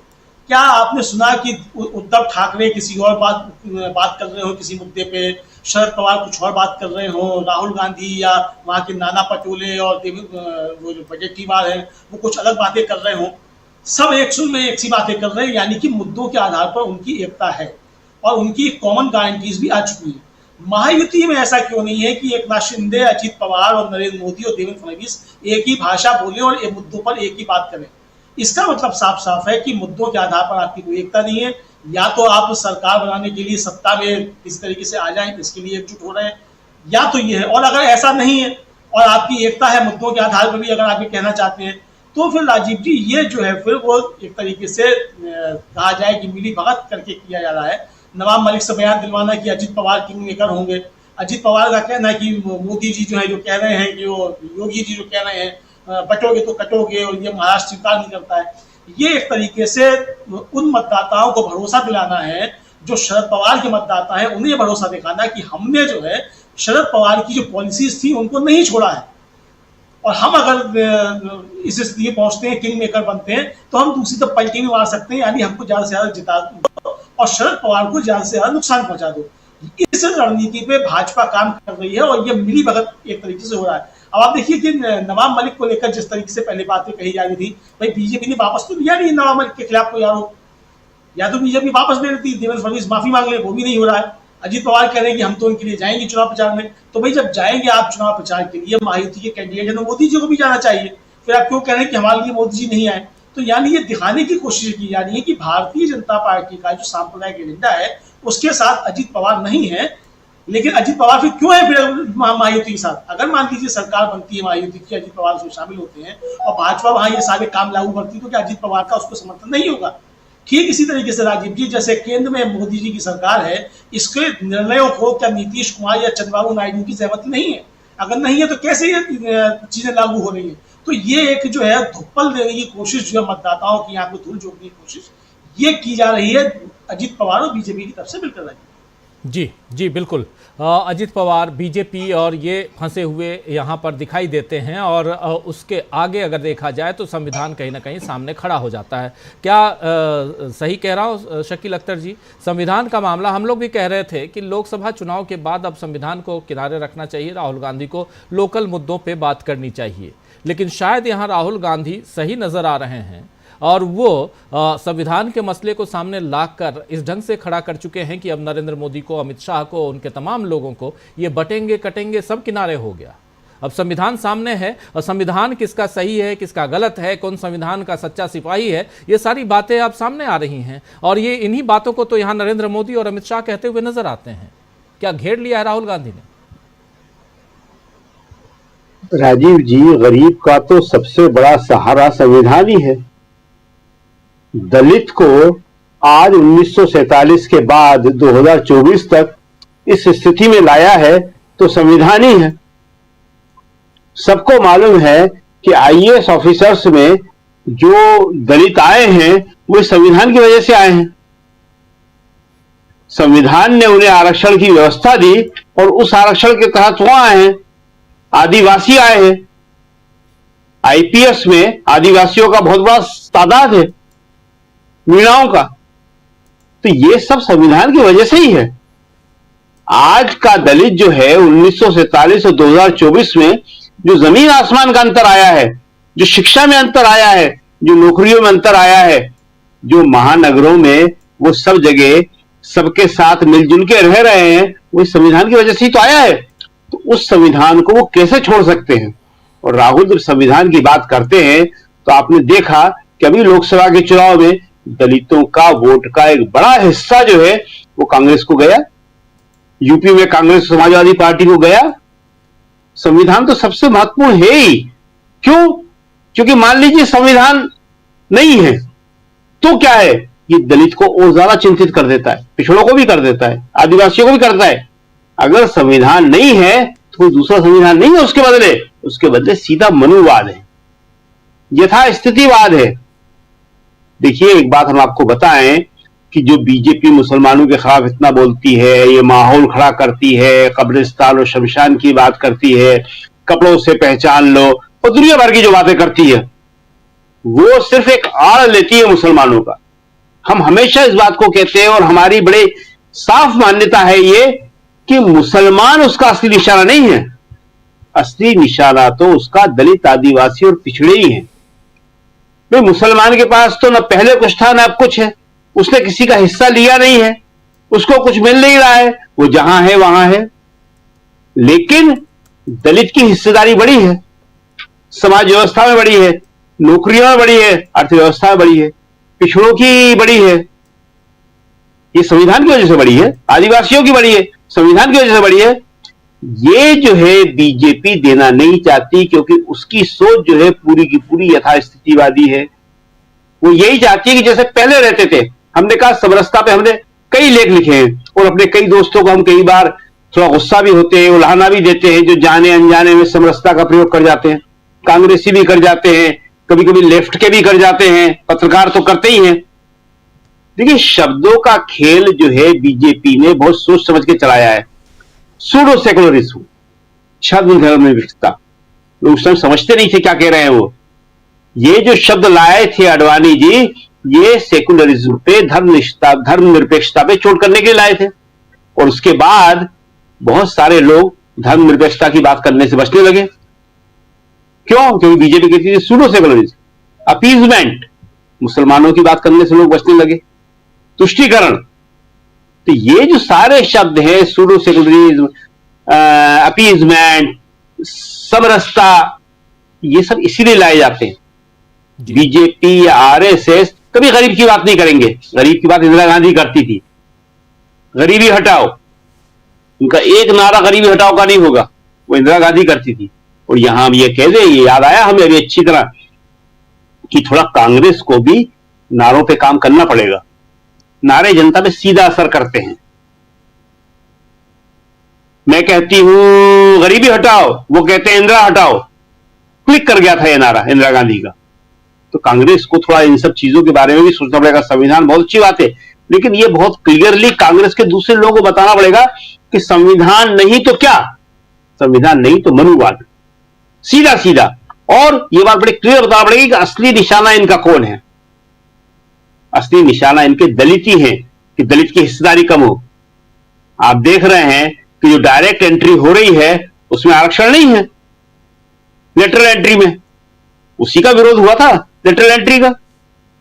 और आरक्षण अगर नहीं होगा तो दलित जो हजारों साल से पीछे था क्या मुकाबला कर पाएगा? आज भी नहीं कर पाएगा। पिछड़ा भी नहीं कर पाएगा मुकाबला, आदिवासी तो कर ही नहीं पाएगा मुकाबला। हर चीज में ये जो आरक्षण को खत्म कर रहे हैं, नौकरियां जो बंद करी है सरकारी, इसकी वजह ये है कि न नोमन तीर होगा न राधा नाचेगी। जी, नौकरियां ही नहीं होगी तो आरक्षण में आएंगे कैसे? सब प्राइवेट कर दो, सारी की सारी चीजें जो हैं आज ठेके पे दी जा रही हैं। आर्मी तक दे दी, सेना तक दे दी, अग्निवीर, ये ठेका ही तो है, 5 साल काम करो चले जाओ। हर चीज ठेके पे चली गई है, उसमें आरक्षण होगा नहीं। तो ये जो है आज जो है गरीब के, दलित के, पिछड़े के, और राहुल ने जो कहा था अभी नागपुर में कहा था कि मैं जो है जनरल के गरीब लोगों की बात भी करता हूं, मतलब गरीब सवर्ण की भी बात करता हूं। सही बात है जी। गरीब सवर्ण चाहे वो ब्राह्मण हो, चाहे राजपूत हो, चाहे किसी भी सवर्ण कास्ट का हो, उसकी बहुत परेशानियां हैं। हमने अपने नजदीक से देखा है, हम जानते हैं कि उन्हें भी विकास की जरूरत है, होना चाहिए। तो ये राहुल जो बात करते हैं वो समग्रता में बात करते हैं, और बीजेपी जो बात करती है वो किसी भी तरह से समाज के ऊपर अपना शिकंजा बनाए रखने की बात करती है। बिल्कुल, वो जानती है कि अगर समाज में मेरा शिकंजा रहा तो मेरा शिकंजा जो है चुनाव व्यवस्था पे भी पूरा का पूरा रहेगा। और इसको राहुल अच्छी तरह समझ गए हैं, इसीलिए वो जाति गणना को सबसे अहम मुद्दा बना चुके हैं। राहुल को सबसे ज्यादा अटैक इसीलिए होते हैं। मोदी जी कह रहे हैं कि राहुल देश को बांटने की बात कर रहे हैं, और राहुल ने कहा कि ना, देश को बांटने की बात नहीं कर रहा, मैं देश के लोगों को मजबूत करने की बात कर रहा हूं। और देश के लोग मजबूत होंगे तो देश मजबूत होगा। जी राजीव जी। जी बिल्कुल, देश मजबूत होगा तो लोग मजबूत होंगे, बिल्कुल, या लोग मजबूत होंगे तो देश मजबूत होगा। ये तो बिल्कुल वाइस वर्सा है, लेकिन बहुत इंपॉर्टेंट है कि ये सब यहाँ समझना जरूरी है। एक बार जल्दी से आना चाहता हूँ दीपक पासपोर्ट जी आपके पास, फिर सुनील जी आपके पास आता हूँ। चर्चा को जल्दी से अब क्लोजिंग की ओर ले चलेंगे। दीपक जी, क्या ये आपको, अगर महाराष्ट्र और झारखंड दोनों चुनावों को बहुत नज़दीक से देखा जाए, क्या लगता है, जबकि अब बहुत कम समय है, आज 8 तारीख है और 13 तारीख को पहले पेज का मतदान है उधर झारखंड में, राहुल गांधी आज थे, और वहाँ का मुद्दा हो या इधर महाराष्ट्र का मुद्दा हो, इन दोनों को अगर देखा जाए तो क्या आपको दिखाई देता है, क्या लोकल मुद्दों पर फिर से संविधान बटोगे कटोगे और इस तरह के जो मसले हैं वो ज़्यादा हावी हैं? मतलब कहीं ना कहीं ये लोकसभा चुनाव की ओर जाता हुआ, कहीं ना कहीं ये जो 2 चुनाव बीते हैं उससे अलग ये चुनाव दिखाई देता है? देखिए, एक और विमर्श है जो दोनों राज्यों में बड़ा सटल रूप से, बहुत ही आंतरिक तरीके से काम कर रहा है, वो है कॉर्पोरेट की जो दुनिया है वो किस प्रकार से इन दोनों राज्यों में अपना इंटरेस्ट बनाए हुए हैं। और स्पेसिफिकली अगर कहा जाए तो गौतम अडानी के जो इंटरेस्ट हैं इन दोनों राज्यों में जो है बड़े जबरदस्त हैं। इसलिए किसी भी हालत में भारतीय जनता पार्टी इन दोनों राज्यों को न तो लूज करना चाहेगी और न ही उसको अफोर्ड कर सकती है लूज करना। हमें पता है कि वहां पर धारावी में एक बहुत बड़ा प्रोजेक्ट है, फिर उसके बाद गोरेगांव में प्रोजेक्ट है, बहुत सारी ऐसी चीजें हैं कि जहां पे गौतम अडानी का वहां भी स्टेक है। और ये जो ग्रीन पट्टा जो है पूरा का पूरा छत्तीसगढ़, उड़ीसा और झारखंड, यहाँ पर भी गौतम अडानी का बहुत ज्यादा इंटरेस्ट है। तो इसके लिए पूरी जी जान, मैं अब इस पे बाकी विमर्श के अलावा अब मुझे थोड़ा सा ये बात करना है कि आपको स्ट्रेटेजी को जो है वो निश्चित रूप से इन सबको ध्यान में रखना होगा कि हमें चुनाव कैसे लड़ना है। अब वोटर लिस्ट में क्या हुआ क्या नहीं हुआ वो भी अब बात पुरानी हो गई है। अब अगले 5-6 दिन जो हैं वो बहुत महत्वपूर्ण हैं। अगर इन्होंने मिलकर नहीं लड़ा तो हरियाणा का जो हश्र हुआ है, हरियाणा जैसा हश्र यहाँ पर नहीं होना चाहिए। अगर भारतीय जनता पार्टी इन 2 राज्यों को लूज करती है तो वो तो निश्चित रूप से एफोर्ड नहीं कर पाएगी, लेकिन ये कहीं ज्यादा महंगा पड़ेगा अगर सोरेन हार जाते हैं या वहां कांग्रेस हार जाती है या महाराष्ट्र फिर से एनडीए आ जाती है। तो आप मतलब याद कीजिए कि ओडिशा में भी कहाँ ऐसी उम्मीद थी कि भारतीय जनता पार्टी जो है वो वापस आ सकती है या वहां पर सरकार बना लेगी। लेकिन इस प्रकार से एक सीरीज की सीरीज है, 5-6 राज्य ऐसे हुए हैं कि लग रहा था कि वहां पर चाहे कांग्रेस कहा जाए या इंडिया कहा जाए उसका सीधे सीधा एज नजर आ रहा था, एडवांटेज नजर आ रहा था। लेकिन अब ये सावधानी की बात है कि किस प्रकार से ये चुनाव लड़ने जा रही है वो तो देखना पड़ेगा। विमर्श सब कुछ कंसोलिडेट हो चुके हैं, लोगों के पास मैसेज जा चुका है। आज जो सिमडेगा और लोहरदगा में भी जो राहुल गांधी की जो सभाएं हुई उसे बहुत उन्होंने क्लियर करके बताया है कि किस प्रकार से लोग संविधान आपके लिए महत्वपूर्ण है और किस प्रकार से आप आदिवासी होने के नाते पहले आप मालिक हैं इस जल जंगल और जमीन के और आपको वनवासी बनाकर किस प्रकार से छीना जा रहा है। अब ये बात उन्हें भी समझ में आ गई है, लोगों को समझ में आ गई है। लेकिन सबसे बड़ी अब जो जिम्मेदारी है वो है बहुत ही कुशल तरीके से एक रणनीतिक अच्छी तरीके से इन्हें चुनाव लड़ना पड़ेगा, उसकी पहरेदारी करनी पड़ेगी। और जैसे पिछले चुनाव में हुआ कि मतदान का प्रतिशत जितने जल्दी आप मजबूर करेंगे सीईसी को घोषित करने में, ऐसा ना हो कि पता चलता है कि 60% चुनाव शाम को बताया जा रहा है और अगले 5-6 दिनों में जब तक नतीजे निकलते हैं तब तक पता चलता है कि 6-6, 7-7, 8-8% जो है वो वोट परसेंटेज बढ़ गया है। अगर ये ऐसा होता है तो ये बहुत ही इंडिया के लिए बहुत बड़ा सेटबैक होगा। मैं उस दृष्टिकोण से कह रहा हूं कि आने वाले समय में भी जो चुनाव होने जा रहे हैं उसका असर होगा। इसलिए जी जान से भारतीय जनता पार्टी के लोग तमाम तरह के विमर्श वापस बैलेंस बनाने की कोशिश कर रहे हैं। वो जानते हैं कि आरक्षण और लोकतंत्र एक महत्वपूर्ण मुद्दा तो बन गया है, लेकिन उनका जो कोर वोटर है उस कोर वोटर को भी वो अपने साथ रखे रहने की कोशिश कर रहे हैं। बहुत ज्यादा आरक्षण की बात करेंगे, बहुत ज्यादा लोकतंत्र के रक्षक बनने की कोशिश करेंगे तो इनका जो कोर वोटर है, जो सवर्ण वोटर है, वो इनके हाथ से छिटक सकता है। तो इसलिए अगर हम जो बदहवासी देख रहे हैं, चाहे मोदी जी की हो, चाहे वो अमित शाह की हो या पूरी भारतीय जनता पार्टी की है, वो बदहवासी इसलिए है कि उन्हें इन दो विमर्श के बीच एक विमर्श उनका अपना है और दूसरा विमर्श उनके ऊपर कांग्रेस और इंडिया ने थोप दिया है। उन दोनों के बीच से उसको रास्ता निकालना बहुत मुश्किल हो रहा है और इसी मुश्किल का फायदा लेकर अगर इंडिया और कांग्रेस इन दोनों राज्यों में जो है अच्छे से चुनाव लड़ जाएगी तो आने वाले समय में जो कुछ अभी तक गेन हुआ था मोदी को और बाकी भारतीय जनता पार्टी को, वो गेन जो है वो जाता रहेगा और इसके बाद बढ़त जो है वो इंडिया की और हो सकती है। राजीव जी। जी जी, सुनील जी, क्या लगता है आपको, कितना ये चुनाव हरियाणा और जम्मू कश्मीर के चुनाव से अलग है, ये दोनों राज्यों के चुनाव? नहीं, हरियाणा के चुनाव में भी जो इंडिया दल समूह के मुद्दे थे वो प्रभावित थे। जम्मू कश्मीर में भी जो इंडिया दल समूह के मुद्दे थे प्रभावित थे। हरियाणा में क्या इस आधार पर ही इंडिया दल समूह के अभियान को खारिज कर दिया जाए कि वहां सत्ता में नहीं आ पाया? जनता ने तो नहीं खारिज किया इंडिया दल समूह को। अगर आप अपने प्रबंधन में हार जाएं तो इसके लिए आप जनता को दोषी कैसे ठहरा सकते हैं?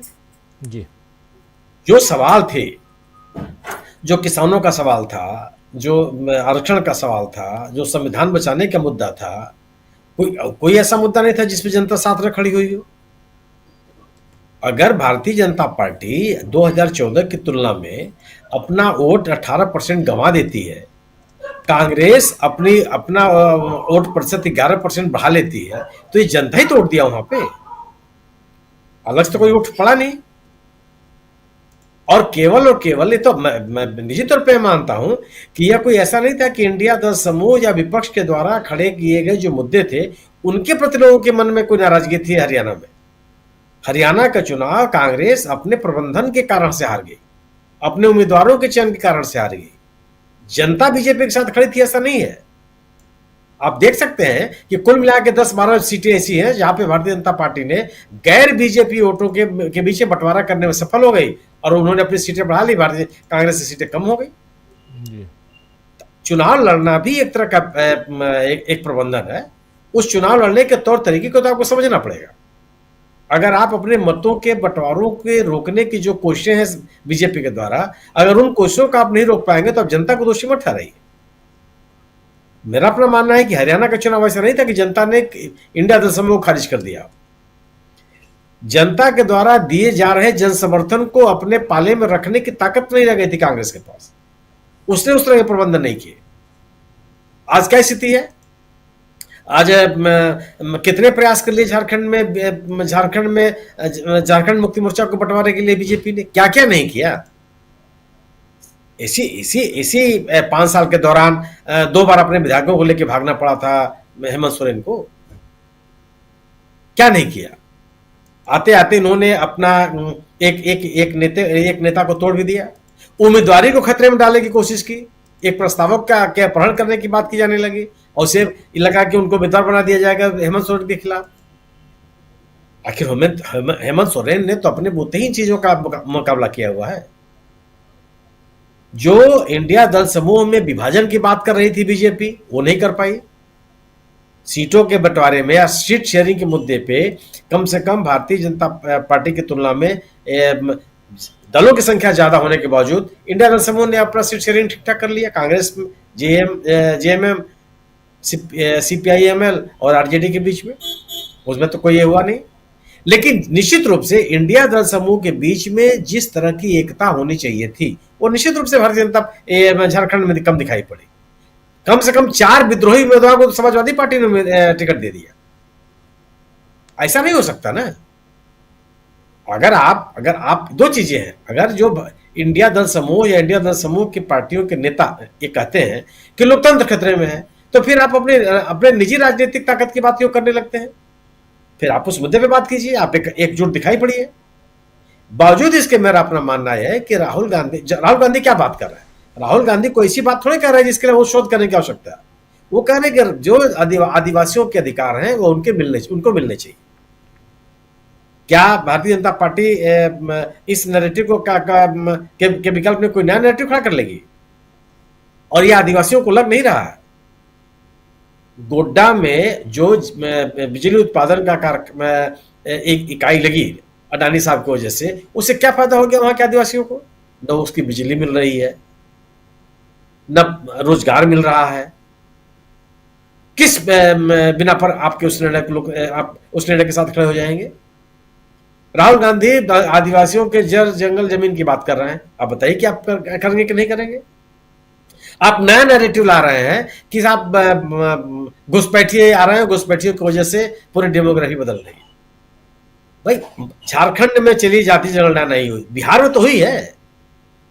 बिहार में जब जाति जनगणना का निर्णय लिया गया था उससे बीजेपी सत्ता में शामिल थी। उस जाति जनगणना में तो किसी जिले का डेमोग्राफी बदलने के आंकड़े सामने नहीं आए, केवल किशनगंज को छोड़ के। जो लोग झारखंड में रह रहे हैं, आप ये नैरेटिव कहीं और फैला रहे हो। जो लोग झारखंड में रह रहे हैं उनको ये पता नहीं है कि दुमका में, जामताड़ा में, जामा में, धनबाद में, हजारीबाग में और जमशेदपुर में ये डेमोग्राफी बदली है कि नहीं बदली है? ये तो उनके सामने है। अगर भारतीय जनता पार्टी कहती है कि घुसपैठ बढ़ गई, 5 साल आप सत्ता में थे, कौन सा काम आपने कर दिया घुसपैठियों को रोकने के लिए या उनकी पहचान के लिए, और पहचाने घुसपैठियों को उनको वापस भेजने के लिए? अब इस नैरेटिव से काम नहीं चलता। अब आप विपक्ष में नहीं है, आप सत्ता में है। सत्ता में रह करके आपको अपनी जिम्मेदारी ओढ़नी पड़ेगी, ये लेनी पड़ेगी कि आपने किया क्या। जो मुद्दे आप उठा रहे हैं उनमें करने की स्थिति में थे आप। घुसपैठ अगर हो रही थी तो घुसपैठ रोकने की जिम्मेदारी किसकी है? केंद्र सरकार की है जी। केंद्र सरकार ने क्या घुसपैठ क्यों नहीं रोक पाई हो? और आप घुसपैठ आप एक मुद्दा बना रहे हैं। आसाम में जिनकी आपने पहचान कर ली, क्या कर लिया आपने? कितने लोगों की आपने पहचान की? किनको आपने उनके मूल देश में वापस भेज दिया? आज क्यों नहीं आप एनआरसी की बात करते हैं? क्योंकि एनआरसी का जो राजनीतिक लाभ मिल रहा था आपको, उससे आपको ज्यादा मिलता हुआ दिखाई नहीं पड़ रहा है, बल्कि आपको विमर्श कर रहा है जी। सब केवल यह है कि मेरा अपना मानना है कि हरियाणा का भी चुनाव कोई ऐसा नहीं था कि हरियाणा में कोई कांग्रेस से बहुत बड़ी गलती की। कांग्रेस से गलती केवल है कि उसका प्रबंधन ठीक नहीं था। वो अपने उम्मीदवारों को पहचान नहीं, ये तो पार्टी को सोचना पड़ेगा। जनता इनके साथ खड़ी थी। अगर आपका विद्रोही उम्मीदवार आपके अधिकृत उम्मीदवार की तुलना में 10 गुना और 15 गुना ज्यादा वोट पाता है तो पार्टी को सोचना पड़ेगा किस तरह का संगठन आप चला रहे हैं। इसके लिए आप जनता को दोषी मत बनाइए। और यह जो राजनीतिक विमर्श पैदा हुए हैं उनके भी आप दोषी नहीं ठहरा सकते। आपको उन कारणों की तलाश करनी पड़ेगी कि जो जन समर्थन जनता आपको दे रही थी वह जन समर्थन आप अपने झोली में लेने के लिए क्यों नहीं तैयार दिखाई पड़ी, क्यों नहीं तैयार है? जनता आपके साथ नहीं है, इन मुद्दों के साथ नहीं है, यह कहना बहुत तर्कसंगत नहीं है जी। बिल्कुल बिल्कुल सही कह रहे हैं। एक शेर सुना रहा हूं और फिर अनिल सिन्हा जी के पास आता हूं। मुखालिफत से मेरी शख्सियत संवरती है, मैं दुश्मनों का बड़ा एहतराम करता हूं। आज कहा है ये सीजेआई चंद्रचूड़ साहब ने जाते जाते विदाई भाषण में। मुखालिफत से मेरी शख्सियत संवरती है, मैं दुश्मनों का बड़ा एहतराम करता हूं। ये अपने आलोचकों के लिए शेर उन्होंने पेश किया है। और आज आखिरी का वर्किंग डे था सीजेआई साहब का। जाते जाते काफ़ी उनकी कहें तो आलोचना खूब हुई है और उस आलोचना का जवाब दे रहे थे और कह रहे हैं कि मेरी शख्सियत मुखालिफत से संवरती है, मेरे खिलाफ अगर आप आवाज़ बुलंद करते हैं तो उतना ही मैं मजबूत होता हूँ, ये कह रहे हैं। और इज़्ज़त करते हैं अपने दुश्मनों को। लेकिन 3-4 फैसले इधर जो धड़ाधड़ जो फैसले आए वो फैसले कहीं ना कहीं नरेंद्र मोदी को, उनकी सरकार को परेशानियों में डालने वाले नज़र आते हैं। लेकिन साथ साथ क्या नरेंद्र मोदी खुद जब संविधान के इर्द गिर्द जाते हैं, उनकी पार्टी क्या खुद यहाँ पर फंसी हुई नज़र नहीं आती है? लोकसभा चुनाव में 240 पर आने का जो मुख्य जरिया था वो क्या संविधान नहीं था? और आप तो बैठे हुए हैं अनिल जी वहाँ महाराष्ट्र में, बहुत नज़दीक से देख रहे होंगे क्या असर है जब एक तरफ अजीत पवार कहते हैं कि मुझे नरेंद्र मोदी नहीं चाहिए, एक तरफ अजीत पवार और शिंदे गुट आमने सामने नज़र आते हैं, तो शिंदे गुट के कई नेता अजीत पवार के साथ नज़र आते हैं। और जब अजीत पवार से पूछा जाता है कि क्या आप सीएम पद चाहते हैं तो कहते हैं कि प्रमोशन किसको नहीं चाहिए। ये सब इसी वक्त चुनाव के समय कहने का क्या मतलब है? लेकिन एक चीज देख लीजिए ये क्या कि हम लोग ये डिबेट में ये जो लोग हैं वो निश्चित तौर पर उनको डर लग रहा है। डर मतलब लोगों को ये है कि पैसा जिस तरह से बांटा जा रहा, मतलब खर्च किया जा रहा है, और जो जिस तरह का इलेक्शन मतलब जो हो गया है, जो पार्टियों में विभाजन कराया है ये ने कांग्रेस मतलब बीजेपी ने, उससे बहुत लोग दिक्कत में है। मतलब उनको बोल रहा था, आज मैं जो गया था जेरोक्स कराने के लिए, तो वो नौजवान बता रहा था कि ये तय करना मुश्किल हो रहा है क्या कि वोट किसको दें, क्योंकि इतने लोग फालतू मतलब अलग अलग ढंग से खड़े हो गए। कोई अजीत पवार से इससे हो रहा है कि तय करना मुश्किल हो। मैं आपको ये कहूंगा कि चुनाव आयोग की भूमिका के बारे में आप लोग इसको किनारे रख करके कोई डिबेट में शुरू से इस बात में हो, किनारे रख के कोई डिबेट मत करिए। इस तरह से छूट करके बटेंगे कटेंगे जो है का नारा दे रहा है ये शख्स, उसके बाद वो रोटी छीन लेंगे, बेटी छीन लेंगे बोल रहा है, और चुनाव आयोग के कानों पर कोई जू नहीं रेंग रहा है। ये इसके लिए दबाव बनाना चाहिए सोशल मीडिया में भी कि ये जो है सुप्रीम कोर्ट का फैसला है, ये मॉडल कोड ऑफ कंडक्ट का सीधा वायलेशन है। इसके लिए लोगों को इस तरह के कॉम्युनल भाषण के लिए ये किया गया है, लोगों को मतलब उनका चुनाव रद्द किया जा चुका है। उनको बाला साहब ठाकरे को तो ये किया गया था, बैन किया गया था इलेक्शन में पार्टिसिपेट करने से। तो आप जो है ये इसको आप कैसे छोड़ सकते हैं? इसी तरह से कई पूरा कैंपेनिंग और इलेक्शनियरिंग जो चल रहा है और जिस तरीके से चल रहा है, उस पर चुनाव आयोग की जो चुप्पी है उसको जरूर उस पर साधना चाहिए, क्योंकि बाद में हम लोग फिर डिबेट करेंगे कि ये जो है सो चुनाव कैसे ये हो गया, मतलब ऐसा मैनिपुलेट हो गया। अभी आप इतना ही कह रहे हैं, उनके आपस का तो जो स्टेटमेंट दे रहे हैं छोड़ दीजिए। वो जो लड़ रहे हैं 30 जो रिबेल्स हैं, जो कैंडिडेट बन गए हैं, उनको झारखंड में बीजेपी ने ये किया, पार्टी से मुक्त किया है, और यही हाल यहाँ महाराष्ट्र में है। वो सब जगह उनकी मतलब जबरदस्त ढंग से कोई मतलब महायुति वगैरह, कहीं युति वगैरह का कोई सवाल नहीं है। दूसरा है क्या कि 18 कैंडिडेट्स हैं, आप समझ जान लीजिए 18 कैंडिडेट्स हैं जो बीजेपी ने लोन दिया दूसरे को उनको, और 18 कैंडिडेट में 5 जो है सो इनके हैं, क्या कहते हैं एनसीपी अजीत पवार के, और 13 है शिवसेना शिंदे। मतलब कि आप समझिए क्या कि वो कोशिश में है 168 के आसपास उनका 165 से ऊपर कैंडिडेट उनका अपना कैंडिडेट दिया है उन्होंने, ताकि इनकी जरूरत ना पड़े। और इनको भी मालूम है अगर मेरी जरूरत नहीं रह गई अजीत पवार को तो ये लोग हमको डंप करेंगे, तो इसीलिए वो लोग अपना पोजीशनिंग ये कर रहा है कि इनकी सीटें तो कम होनी ही चाहिए, हमारी कुछ सीटें बढ़ जाए और इनकी सीटें कम हो, ताकि ये जो है हम पर डिपेंडेंट रहे।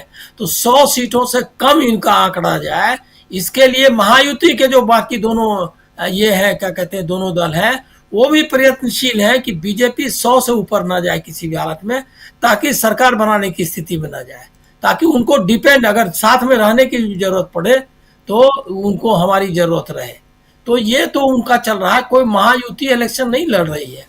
ये चुनाव जो है वो लड़ रहा है पैसा और उसके बाद उनकी ताकत और कम्युनल जो मुद्दा है बीजेपी का। बीजेपी अकेले चुनाव मैदान में खड़ी है, ये बात आप महाराष्ट्र के बारे में ध्यान रखिए। जी, महाराष्ट्र के बारे में बहुत सारी बातें हैं, और जिसमें महत्वपूर्ण एक बात और आप जोड़ रहे थे कि हम चुनाव आयोग को यहाँ से किनारे नहीं यानी कि खारिज नहीं कर सकते हैं। पैरेलली जब भी चर्चा करें तो चुनाव आयोग की चर्चा को पैरेलली रख के चर्चा करें। बहुत महत्वपूर्ण बात यहाँ पे आप कह रहे थे कि इसको, और उसमें कई सारे एग्जाम्पल भी हैं जिस ढंग के बटेंगे कटेंगे के नारे दिए जा रहे हैं। ये नारा अपने आप में कम्युनल नारा है, और इस नारे पर अगर अभी तक कोई बैन नहीं है, कोई बात नहीं है, किसी तरह का संज्ञान नहीं है, तो इससे आप उम्मीद कर सकते हैं कि कहीं ना कहीं चुनाव आयोग की जो गतिविधियां हैं उस पर शक पैदा होता है। खैर, बहुत शुक्रिया अदा करता हूं अनिल सिन्हा जी, बहुत बहुत धन्यवाद। बहुत धन्यवाद सुनील शुक्ला जी, शकील अख्तर जी, डॉक्टर दीपक पाचपोर जी और अमलेंदु उपाध्याय जी, आप सबका बहुत शुक्रिया, बहुत धन्यवाद इस चर्चा में बने रहने के लिए। और आप तमाम साथी जो आप सब लगातार अपनी बात, अपने विचार कमेंट